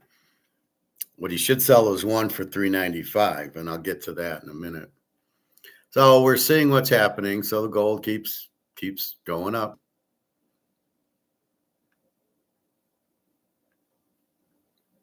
See, here's what I'm talking about. 1/10 of an ounce for $3.70. Just make 10 auctions of it, or maybe sell 2, and then you can sell 10 and you get 3,700. That's how you should sell your 1/10 of an ounce. Not the ounce is 3,400, so it's 340. If you went to the store, he'd give you 340 for it instead of the 3, but here you can sell it for 3. Now, here the problem is you got to pay the auction fees, right? You don't pay the tax, but then you got to ship it. And shipping, I don't know how expensive it would be to ship a 1/10 of an ounce, $10, $20. This is from Liberty Coin, so it's not that bad. But if me and you wanted to ship a 1/4 ounce of gold, we'd have to insure it because we'd have to trust that the guy gets it, right? So that goes into the 370. Now you're down to maybe 350. And whatever the commission charged by eBay, maybe you're down to 340. And maybe it's better to just go to the store and get the 340 and not worry about shipping and not worry about an auction fee. That's usually why they're a little bit more. So it probably ends up at 340, but that's what you got to be careful with. Half ouncers are about 18, 14, 18, 12, 17, 1799, 1894, big difference, 1858. So you can see that there's many markets for gold, 1858, 1822, 1818. So there's 10 different markets I just showed you. They're roughly similar. They're roughly 1800 to about 1875. And that's fine. There's not one market. Even on the ounce, it's not one market. Depends on what the coin is and who's selling it. So you still have 10 markets on that, even though we know the spot's 34.05. You're never going to pay 34.05. If I go to my guy's store, it's going to cost me 35.15. He's 110 over. Right? That's why when I tell you it's the sale of the century on silver, because we know where it's going. It's going to 1,000 an ounce as soon as they go Basel 3 in July. So don't be naive and be patient. Luke, especially Luke, be patient. These are going to go to the moon. The silver also. Silver is money, just like gold. The dollar's crashing, just like the euro. They're all going out in the introduction. And Brics is buying gold, and they are, I'm sure, buying. So I know Russia's buying silver in China. I wouldn't be surprised. India, I know, needs it for their solars. And I would not doubt that the Saudi Arabia is buying silver by the truckloads. And so, again, it doesn't show the price because we're not using free market. This is free market, eBay. I sell my ounce for $36.49. That's the market. The thing is, the market keeps on. But this is what I'm saying about the silver squeeze. I could sell this for $36.49 is not going to move the price up.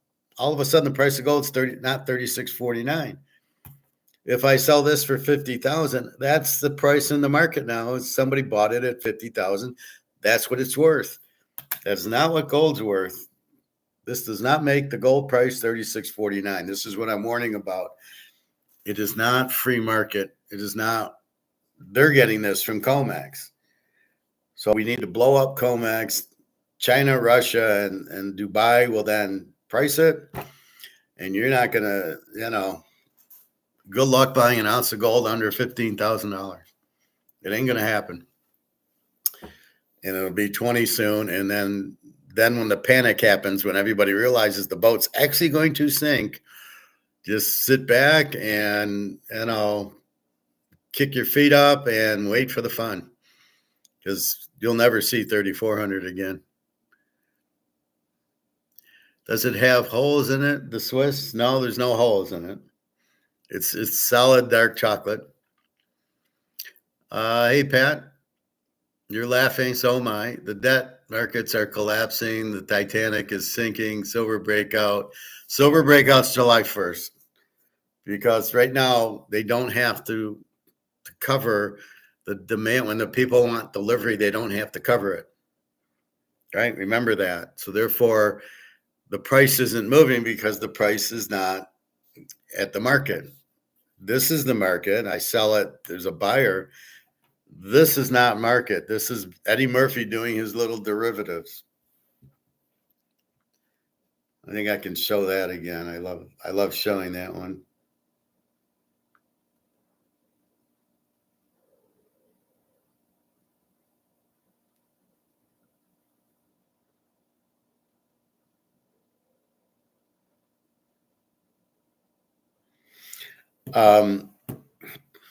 So that's the point. You're not.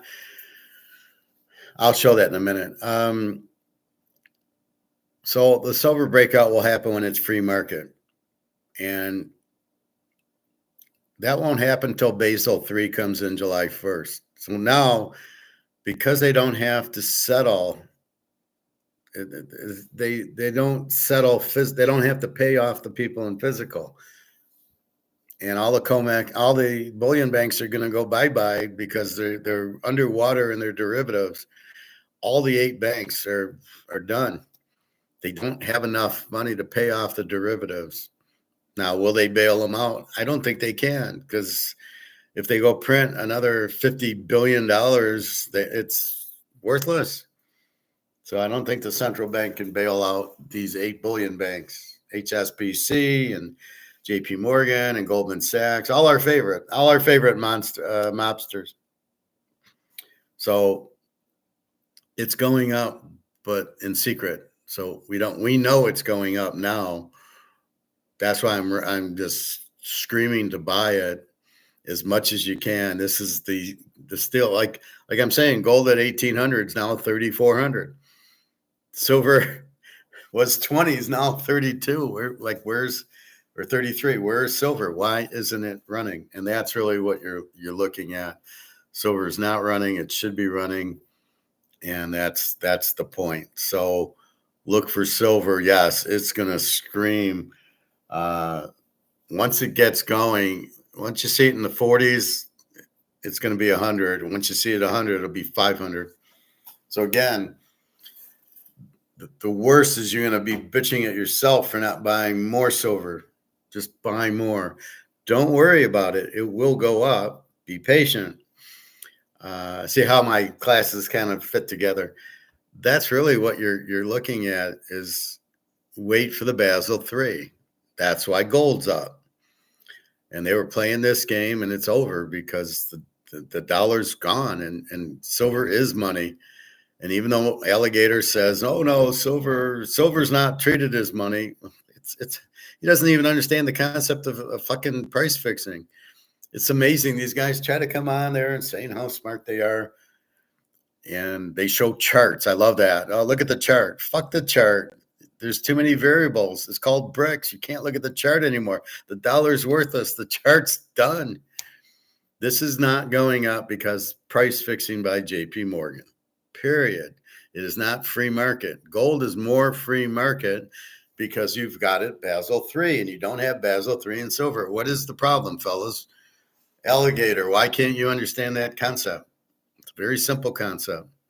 So the more you buy at 32 or $34, I think my guy would be 34, the happier you're going to be on the other end when it starts hitting 500 an ounce, 1,000 an ounce. Look out. So that's kind of where you're at.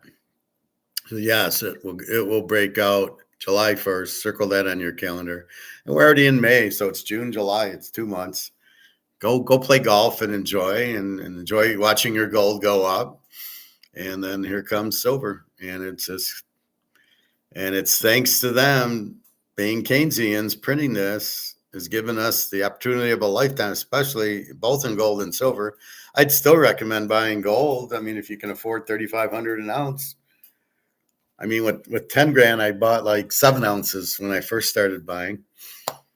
It was like 1,800. Now it's with 10 grand, I can't even buy 3 ounces. I can buy 2 ounces of gold, 2.5 ounces with 10 grand. Oh my God. It's insane, but that's what it is. We'll have to keep our eye on the taxing. If they 1099 right now, it's been on some coin, but I think it's selling 20 ounces of gold or something. The $10,000 is you buying it, not selling it. But as the price goes up, I don't know what they're going to do. I don't know if it's any gold, if it's American Eagle, there's no tax, or they're going to tax Eagles. Who knows? And that's why maybe Eagles are more in demand. They think they won't tax them. But again, you're really not looking.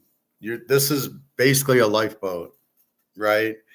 That's what this is. That's what this is. This is a lifeboat. I can always sell it, get some money, or my Lemieux rookie. I can always sell it if I need to. So that's what a lifeboat is. And now this will go to zero in dollars, and then gold will come out, and then it'll be worth so much in gold. And you hold the key players that there'll always be demand for.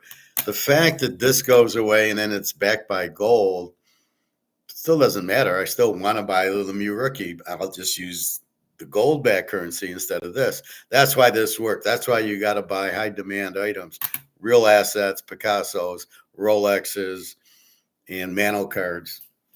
That's the key to it. So if you buy those, then you've got the understanding. Let's play Eddie Murphy one more time. I always like that.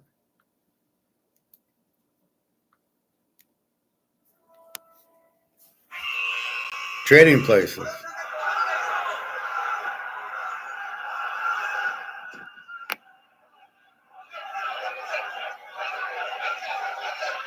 This is derivatives. This is gold and silver right now. It is not a market.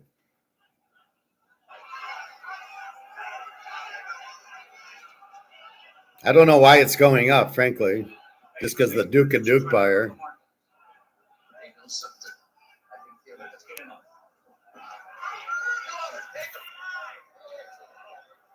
Why is it going up?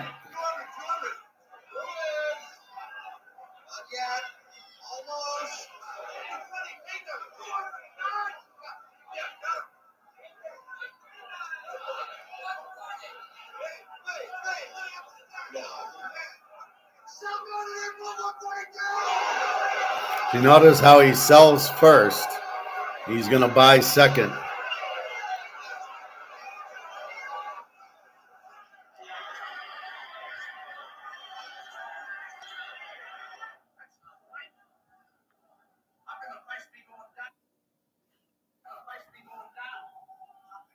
That's the frenzy we're waiting for. And that's the frenzy we're going to get when people realize the dollar is worthless and it's gold, and you're going to have that frenzy. I need gold. I need gold. I need gold. I'm buying. I'm buying. I'm buying. That's exactly what you're going to be at.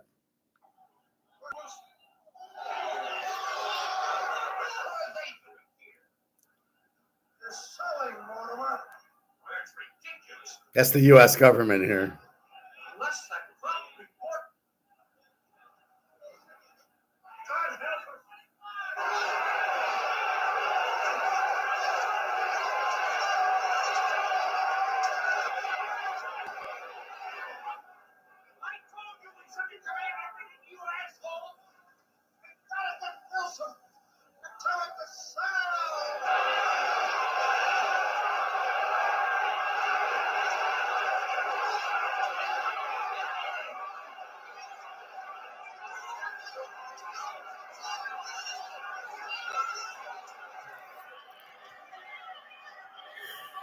Now, I really don't understand why, if the crop report's going to come out in 2 minutes, why anybody was buying based on supply going down, and why anybody's selling now.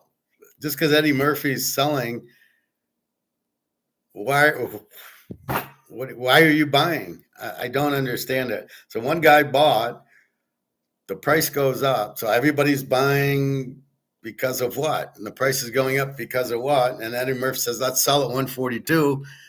And everybody's buying, and yet the price is going down. Nothing makes sense here. All right.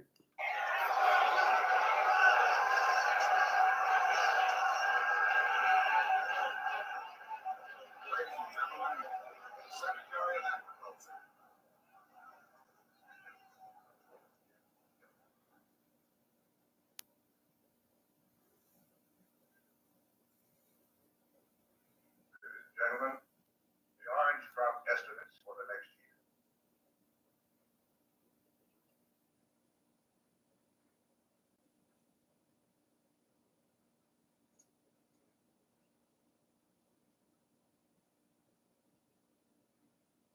After calculating the estimates from various orange producing states, we have concluded the following. The cold winter has apparently not affected the orange harvest.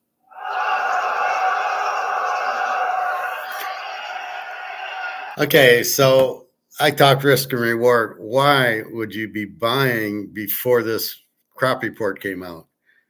As if there's going to be problems, as if the oranges are damaged and supply would be low. Why is everybody buying? And now everybody's selling because he said it. Why did you buy in the first place if this is coming out 5 minutes into your trading session? I would have just waited and said, well, let's see what the crop report says. Like I do with, is Joe Burrow playing? Is he injured? Is Cam Rising playing? I mean, you've got to wait to get the information before you make a risk and a reward What the fuck are they doing? So now it's at 102, back to where it was.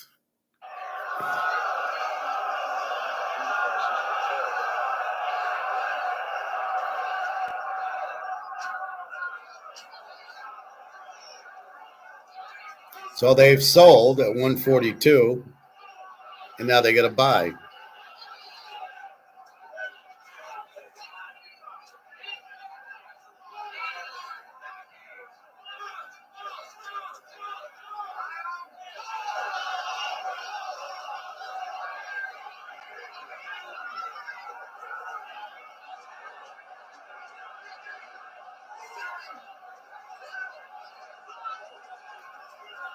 I like when Eddie Murphy does that.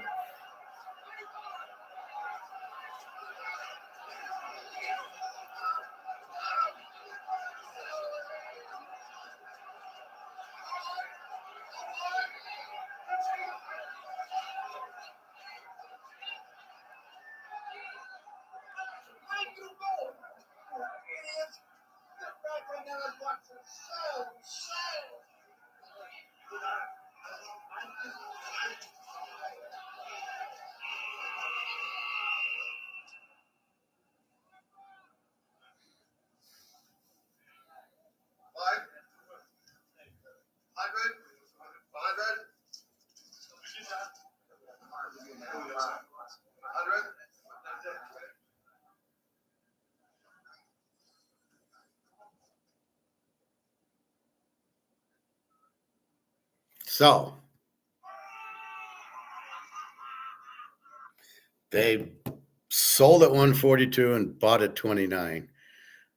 There had to be buyers when they sold, and there had to be sellers when they bought. Even though it's an option, these are options they're playing, which is the type of derivative. You still need to buy and sell. And when they sold, the buyer, at the end when they bought, they would have now, that was for orange juice. If this is what's happening in gold and silver, they would say, I want to take delivery of the physical gold when I buy it.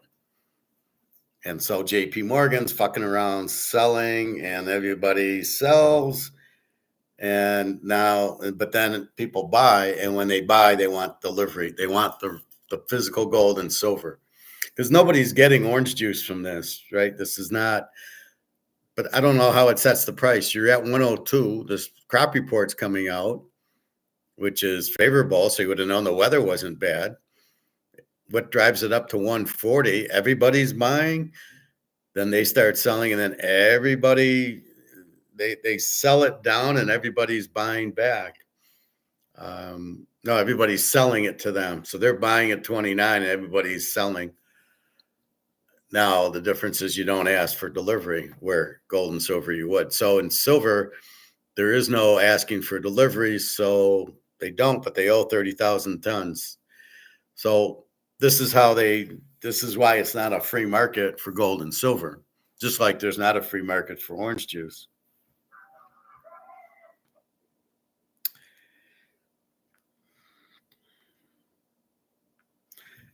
So that's how they do it. And again, that's why you simply can't buy the physical and the price would go up, right? As I was showing you.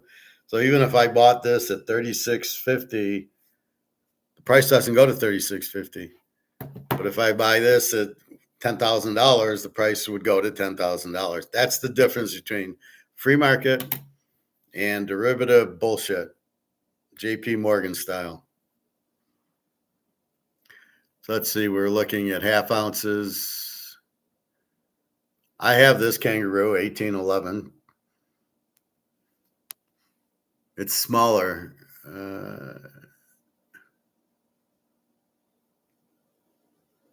So this guy is over market, right?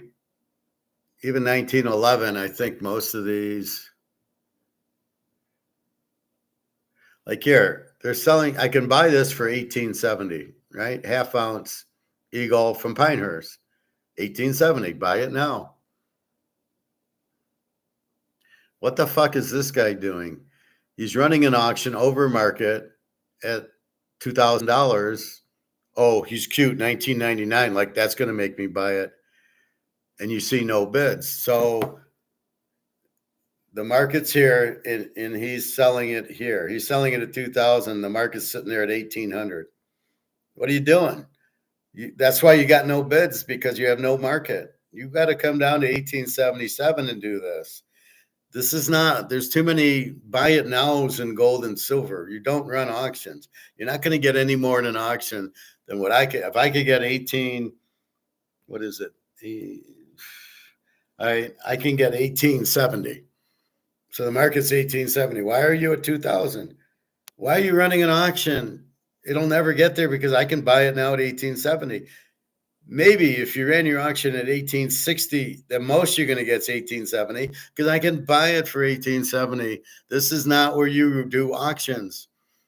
You do buy it nows or best offers for gold and silver. You do not do auctions. You do auctions for Beanie Babies. You can do auction for Mario Lemieux, Hank Aaron. You do not do, it's like this. I don't know that this is my one count, Steve Eiserman, right? One of one. I don't know I would do an auction. I'd probably put it out for $50,000 or best offer. That's what I would do. I would not auction this because you want to make sure enough people see it. And I'd probably call Eiserman and say, I got a 101 card that I know you don't have. Maybe you want it. And if you want it, I'll sell it to you for $50K. Otherwise, I'll put it on auction. I don't need the money. I don't need to sell it. You're Steve Eiserman, though. You might want a one of you. Him and his family are probably the only ones who want it. But that's what it is. And that's the difference between a free market and what I just showed you is not a free market. It's a bunch of idiots buying and selling with no rhyme or reason. And they're just trading options. And they're buying and they're selling first and buying second. The Duke guy was buying first. It went from 102 to 140, and then he starts selling it at 70, 80. So he bought it at let's say 125, 130, and he sold it at 75. No, that's probably not a good idea, is it? Again, why would they be buying before the crop report? Get all your information in, and then the crop report comes out, then you could buy or sell. I mean, it was just, I don't, terrible writing, I think. Anyway, let's go to my list. Let's look at the Rolexes.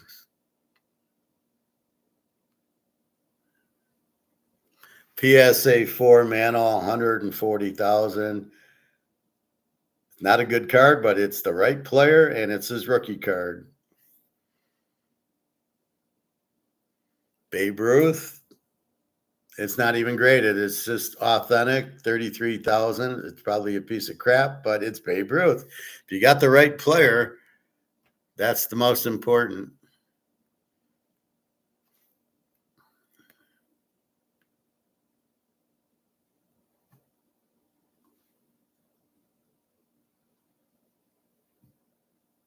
Here's our Rolex sitting in at 820,000 as it's got white gold with factory diamonds.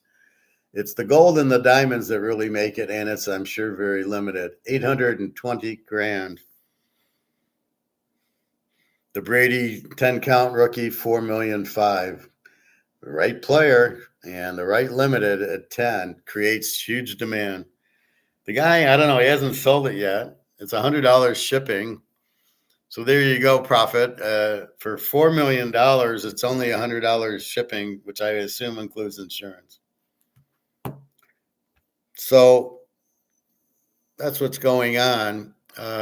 Silver will break out, Pat, everybody, July 1st. There has to be the fundamental theory has to change, which is Brics, which is Basel III is the fundamental that will change it. So right now there is no Basel III. Right now they don't have to deliver.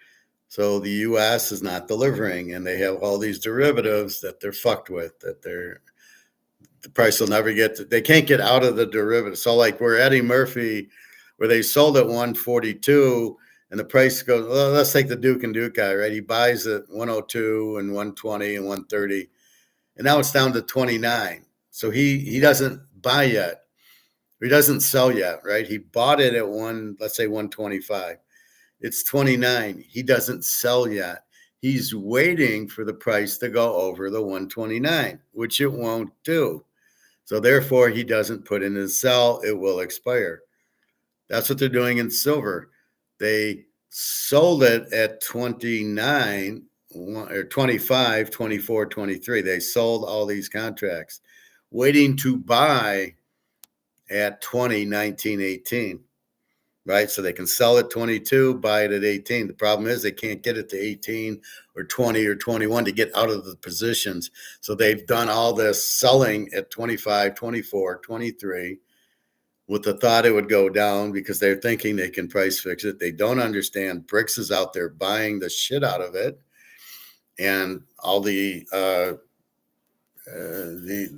solar panel guys, India and Saudi Arabia, and then silver's money because of the inflation. And with all that's happening, they can't make the buy because they can't. Because they sold it. They already sold it at 25, so they got to buy it cheaper. I believe. Am I confused? Yeah, because otherwise they'd sell now. Yeah, so they sold it first. So they've already sold it.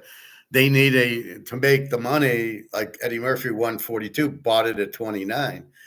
They sold it at 25. They have to buy it cheaper than 25 because that's what they sold it for.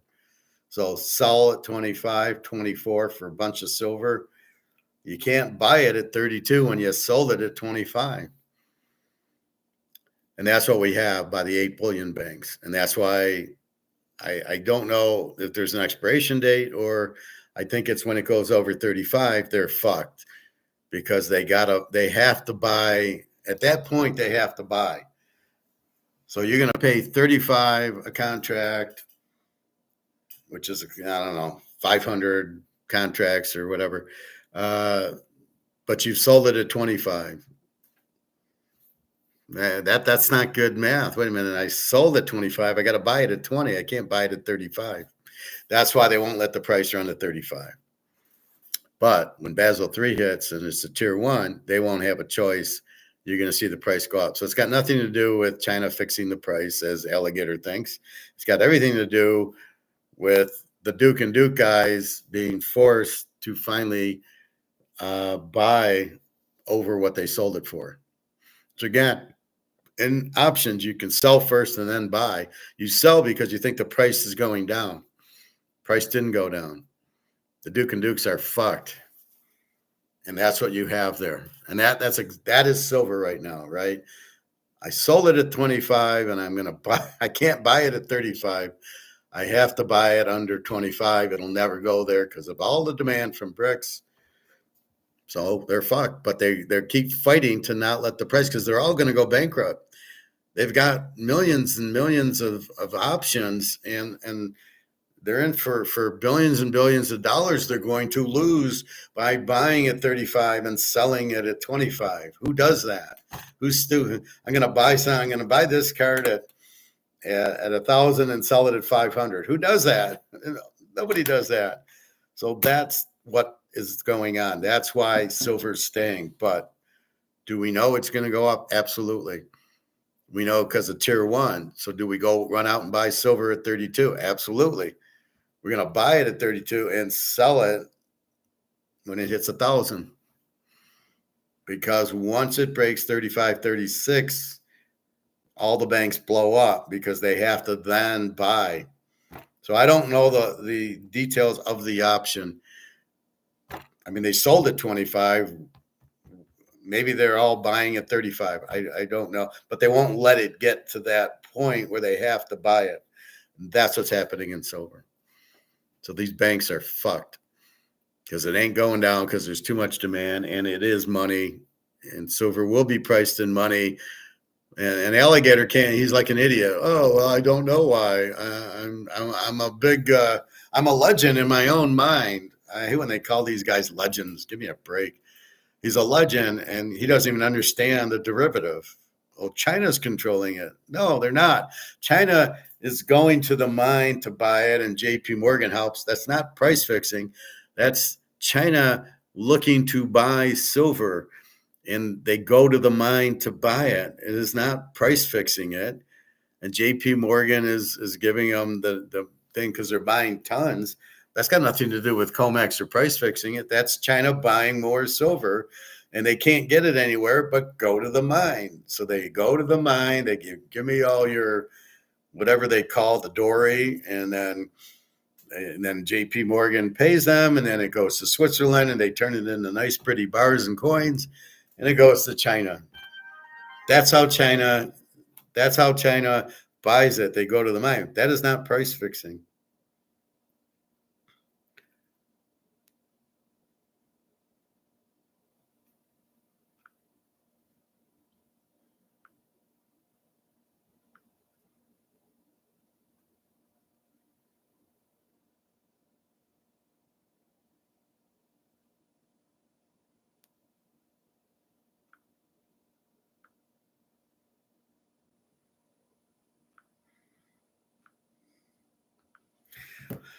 So I hope that Eddie Murphy thing clears it up because nobody really understands derivatives and stuff like that.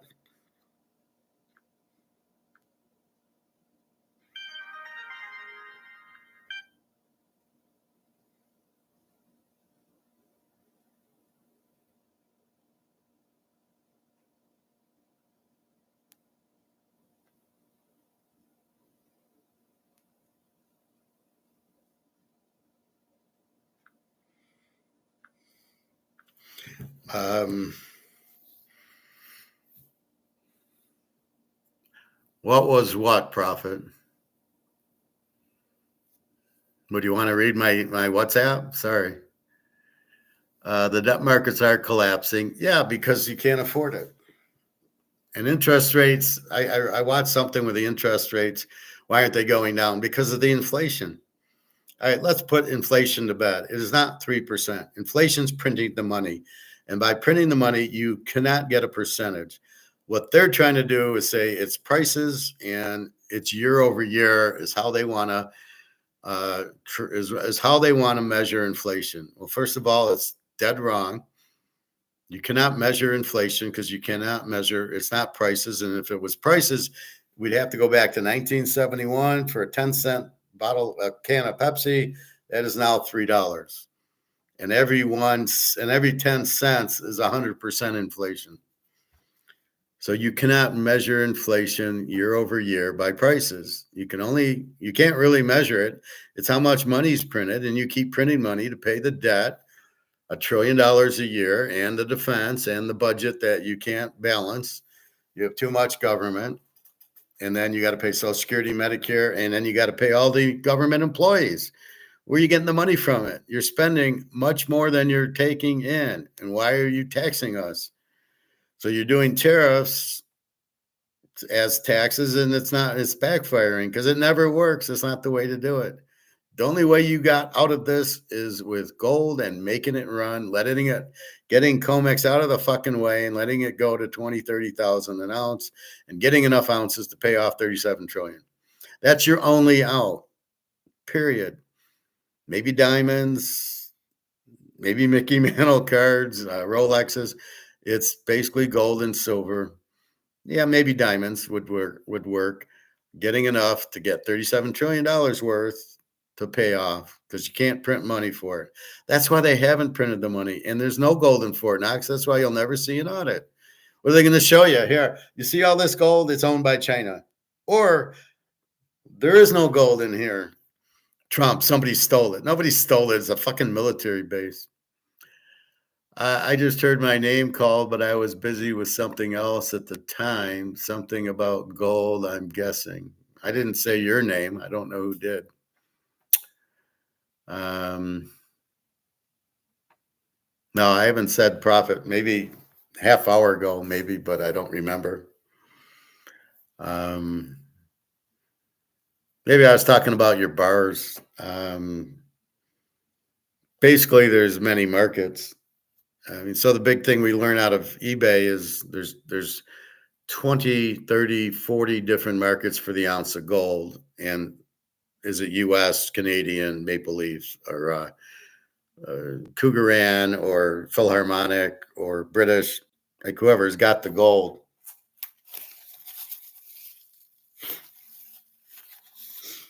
And that's really the key. What is it? And that's what we'll see. But keep that in mind. And again, this is 1 ounce of gold, not 1 ounce of US gold, Canadian gold, South African gold, Philharmonic gold, British gold. It's 1 ounce of gold. So if it's 34.05, that's for any ounce of gold. So why do people pay more for American or Buffalo than they do for Cougaran is the stupidest thing I've ever heard of. Why would you pay more for it? And I love when I hear some of these guys like Yankee Doodle Dandy or this other guy say, well, I only sell American. And you're a fucking idiot. You should take anything. People coming into your store, you should convince them and set them straight that you know what you're talking about, that an ounce of gold's an ounce of gold. Because it is. The fact we're in America or you're in Canada, I don't know, does a maple leaf go for more than an eagle in Canada? I don't know. I doubt it, but it doesn't really matter. Because at the end of the day, when it's 20,000 an ounce and people are looking for so if we go to the end of the Titanic movie and the rich guy who was the girl's fiance, who everybody hated, tries to buy the lifeboat, and he goes, well, your money's worthless.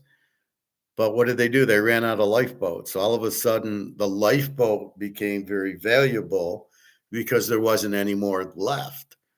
Carry this to gold. When gold hits 20,000 an ounce and people are looking for, I got to get out of my dollar, I got to get out of my euro because these are worthless toilet paper. Once people realize that, they have to go to the lifeboat, which is the gold and the silver. Do you think they give a fuck if it's a maple leaf, an eagle, or a Cougaran? I got an ounce of gold because that's the price, 1 ounce of gold. So why is Cougaran and a maple leaf cheaper than an eagle? I have no fucking idea. It makes no fucking sense. And this is this is not what you're going to. So let's say you got 100 ounces. There is no point you're selling the 100 because the price is going up and up and up. So right now you're just holding on and letting the price go. Oh, we hit 3,000. Oh, we hit 3,400. Oh, we hit 4,500. We hit 5,000. We hit 7,500. Why would I sell any of my gold at 3,500? It's going up to 5,000 to 7,500. And there's no reason it would stop because if I sell it, I get this. And we know this isn't worth anything. So why am I selling this? Why am I selling gold to get to this? The Titanic's sinking. Why am I getting out of the lifeboat to get back on the Titanic as it's 90% in the water? It makes no sense. So you will never see a big collapse in the price of gold because there's too much demand, not enough supply to do that, and let it run. And I would assume if you're in Rome and you held on to those gold coins before they took all the gold, you probably lived pretty well with it. And it would have carried you. So when the Roman Empire blew up, and me and you guys are living in Rome at the time, we're in the Colosseum and we're betting on the gladiators, and then we create football so it's nobody dies. And then we move to Turkey or we move to Egypt and we carry our gold with us and we live like kings in those other countries because we have fucking gold. Gold travels. Everybody loves gold. So therefore, it's not like, well, it's a Roman gold. It's not going to sell in Turkey.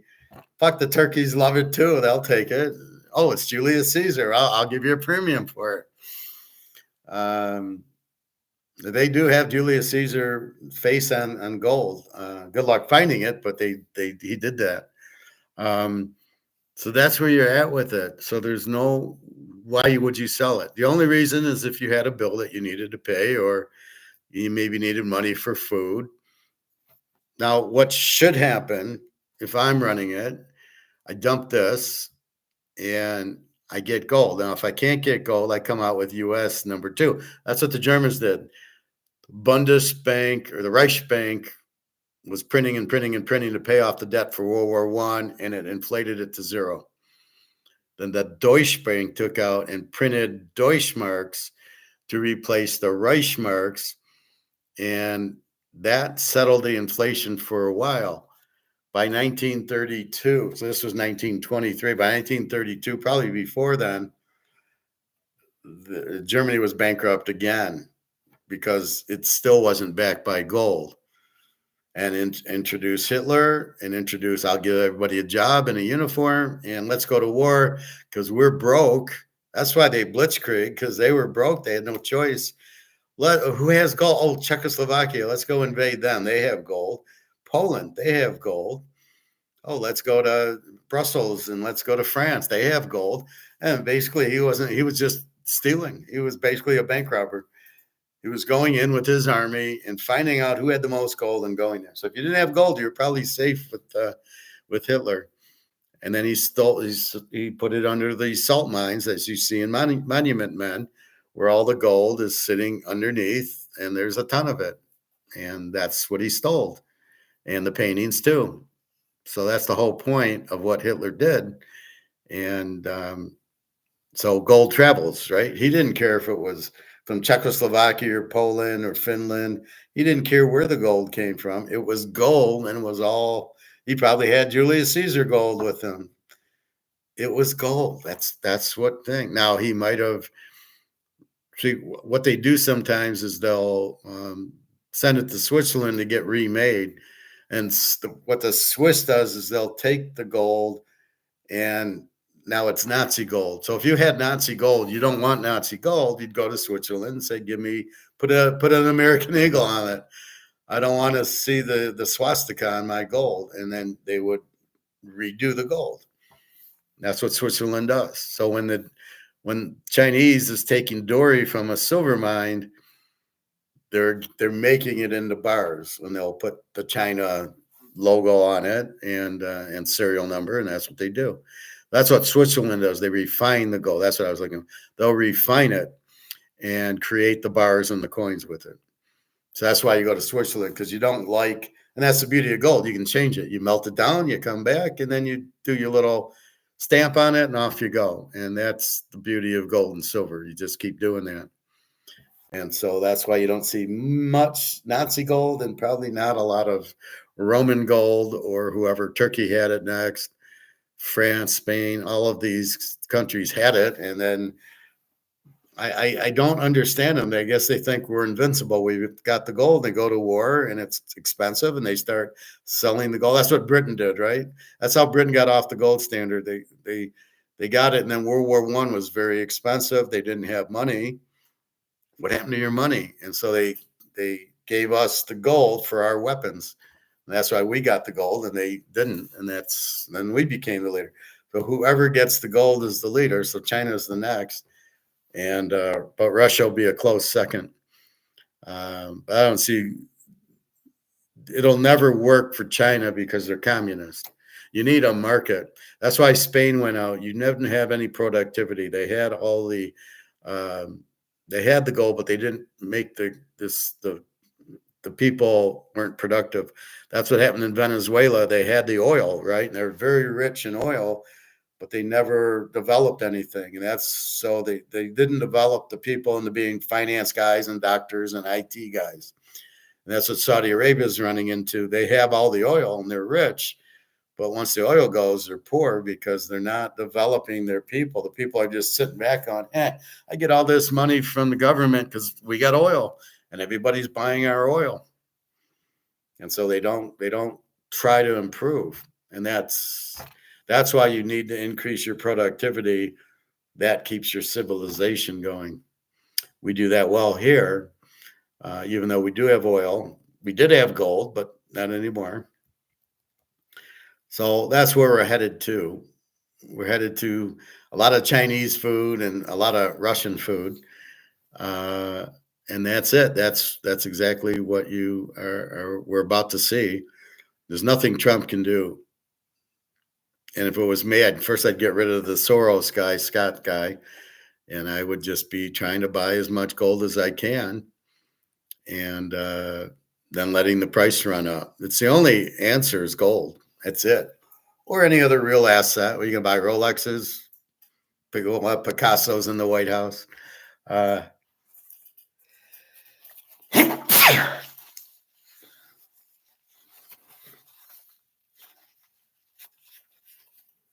There's really nothing else available to get out, because you can't, if you keep printing monopoly money, it's still monopoly. You can't increase the value of the money. And the more you print, the less it's worth. So that's why I laugh when they talk inflation. Again, it is not 3%. It can't be really looked at in a percentage. You're printing and you're printing, and it's falling in value and falling in value. My guess would be 1,000% inflation minimum. It ain't no 3%. Why would you look at prices 1 year, last year to this year? Why is that how you measure inflation? It makes no sense. Like I said, you go back to 1971 and a car was 2,500. Now a car is 50,000. That's a whole lot of percent in inflation. In other words, the dollar, since you got off gold, you printed so much from 1971 to 2025, it has no value.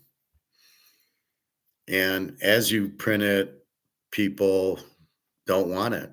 And that's where you're at now. Nobody wants it. That's what Brics is. Hey, we know the dollar's going out. What the fuck's Trump talking about? Nobody wants to do business with us. We might be the biggest consumer base, but not with dollars. Nobody's going to want it. The only thing we're going to get is when people have gold and want to buy it. So I'm going to sell golf clubs, and I'm Chinese, and I go to Vietnam to make my factory because there's no tariff. But hell, I don't want the dollar for my golf clubs. I want gold for it. I want to trade with the Brics countries. So Brics will trade with Brics. And as they all have gold, they'll all be much more wealthy. The value of those countries will all jump up because they got gold. That's how our value came. As I read to you yesterday, from 13 to 1914. It was like 1870 to 1914. The whole world was on the gold standard, and it shot through the moon. Right, the whole world, and now the whole world's off of the gold standard. So I don't know why that would happen. What are you thinking to get off of it? It's the only thing that works because you can't print it, and all this other fake money. It's still money. It's just not backed by anything, and you've printed too much of it. Profit. I'm sure Trump must have his own personal stash of gold. I don't know. I would I don't know, but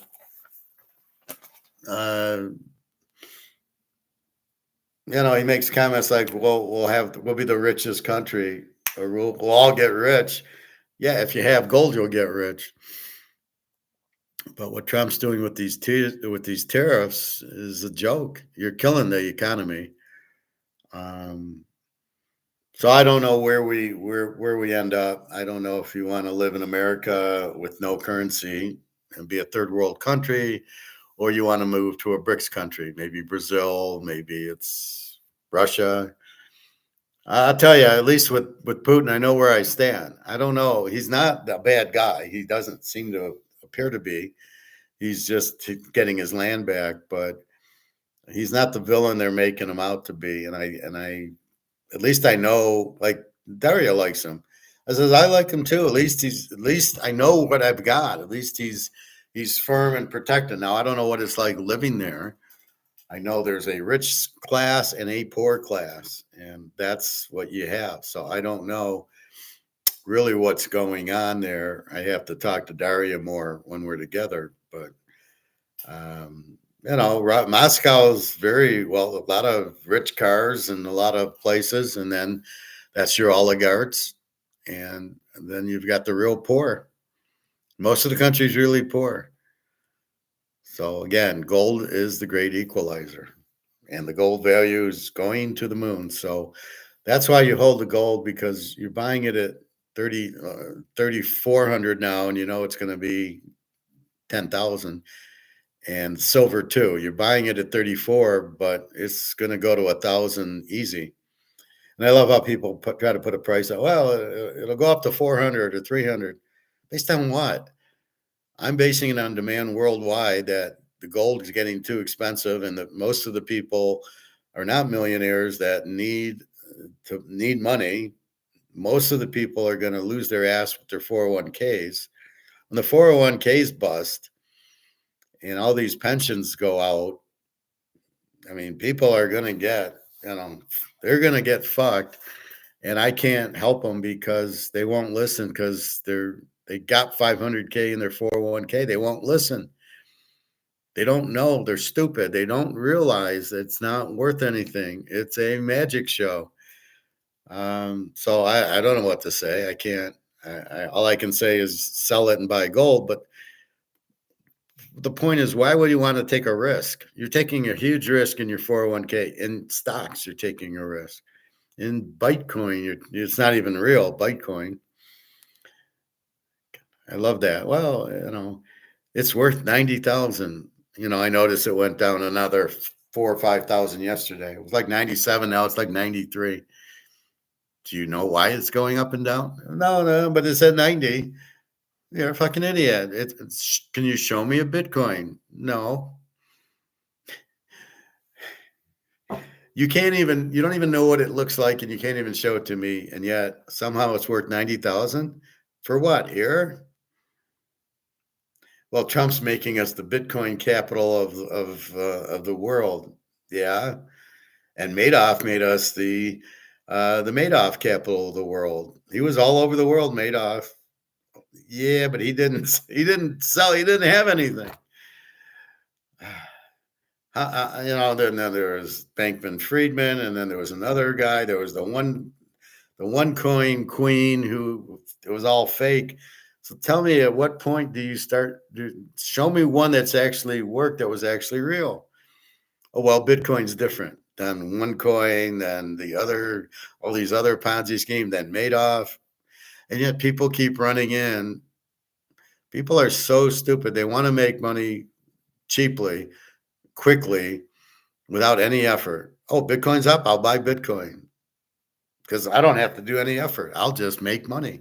It'll just flow in hand over fist. And that's just, you just shake your head. You're like, you're the dumbest person I've ever met. These people are so fucking stupid. Why are you buying Bitcoin? Because it's high. Why are you buying Amazon? Because it's high. Do you know how to read a financial statement? Do you know what a PE ratio is? You should never buy a stock with a PE ratio over 25. Yeah, it's at 250. Yeah.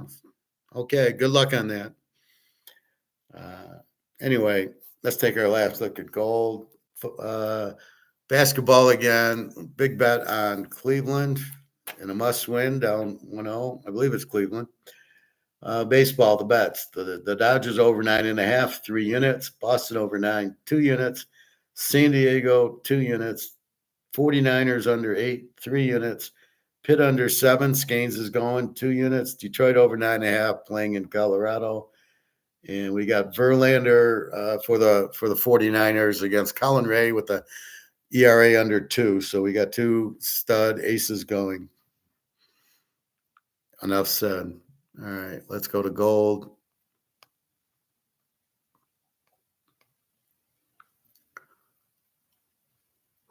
Whew. Here we go, boys. 34.14. And look at this chart. One little dip at 10 o'clock, which it always does. In the U.S., we got past 12 o'clock, and it's just fucking going. Oh, yeah, silver, 33.13. But soon silver will be doing this. And that's when we get the last laugh. So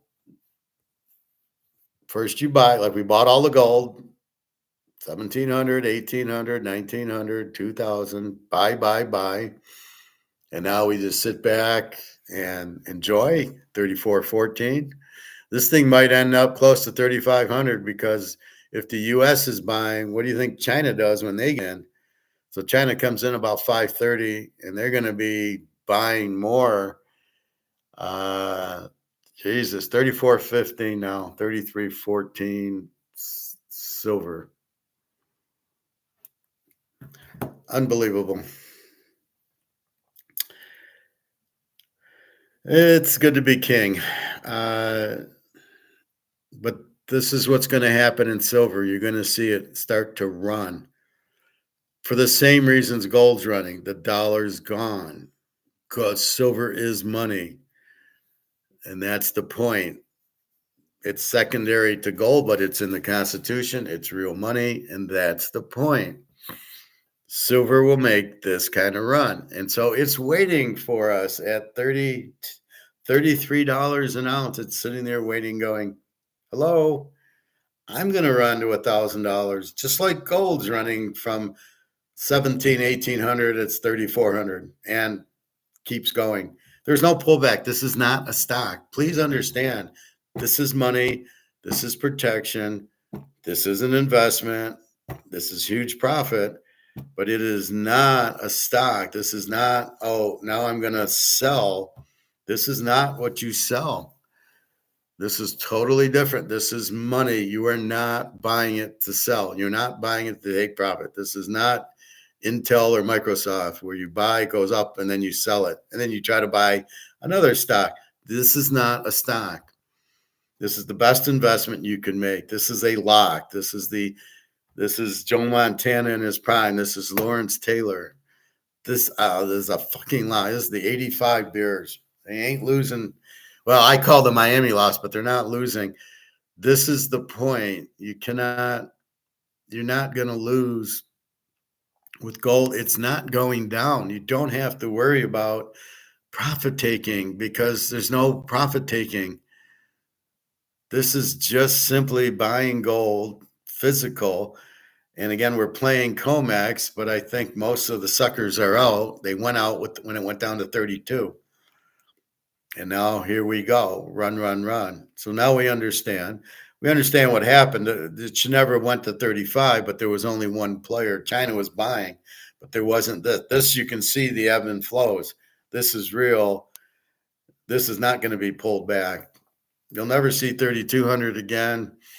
And as it's going, yeah, you can still see 3,300 once in a while, but we'll see how much it runs. And today's Tuesday. We'll see what happens Wednesday and Thursday if there's the pullback.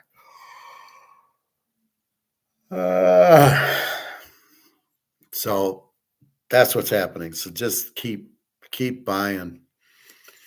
There's no bad news. It's not like there's a president of gold, right? It's not a company where they did something wrong. They polluted. It's gold.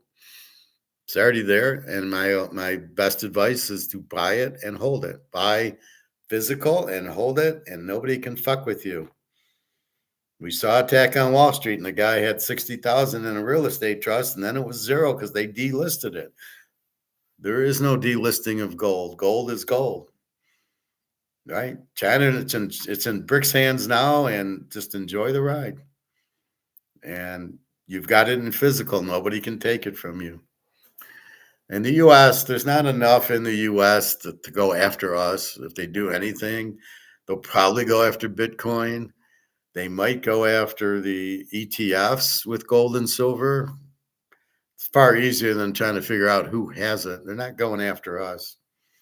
And I hate when everybody, well, look what FDR did. FDR was an idiot, but, he didn't go into people's houses.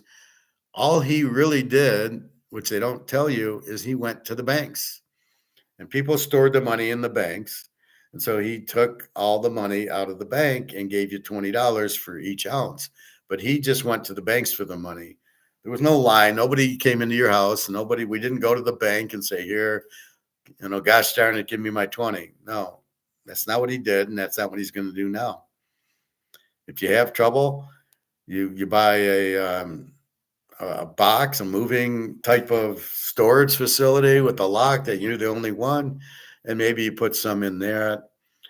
I don't think we have enough to go to Egon in Switzerland and say, here's my 100 ounces. I mean, um, but you got to be careful. I don't really trust anybody. I was at swim yesterday and I put my bag down and some lady sat like this far from it. And I was just cursing her like, what the fuck, get away from my bag. Why are you on my bag?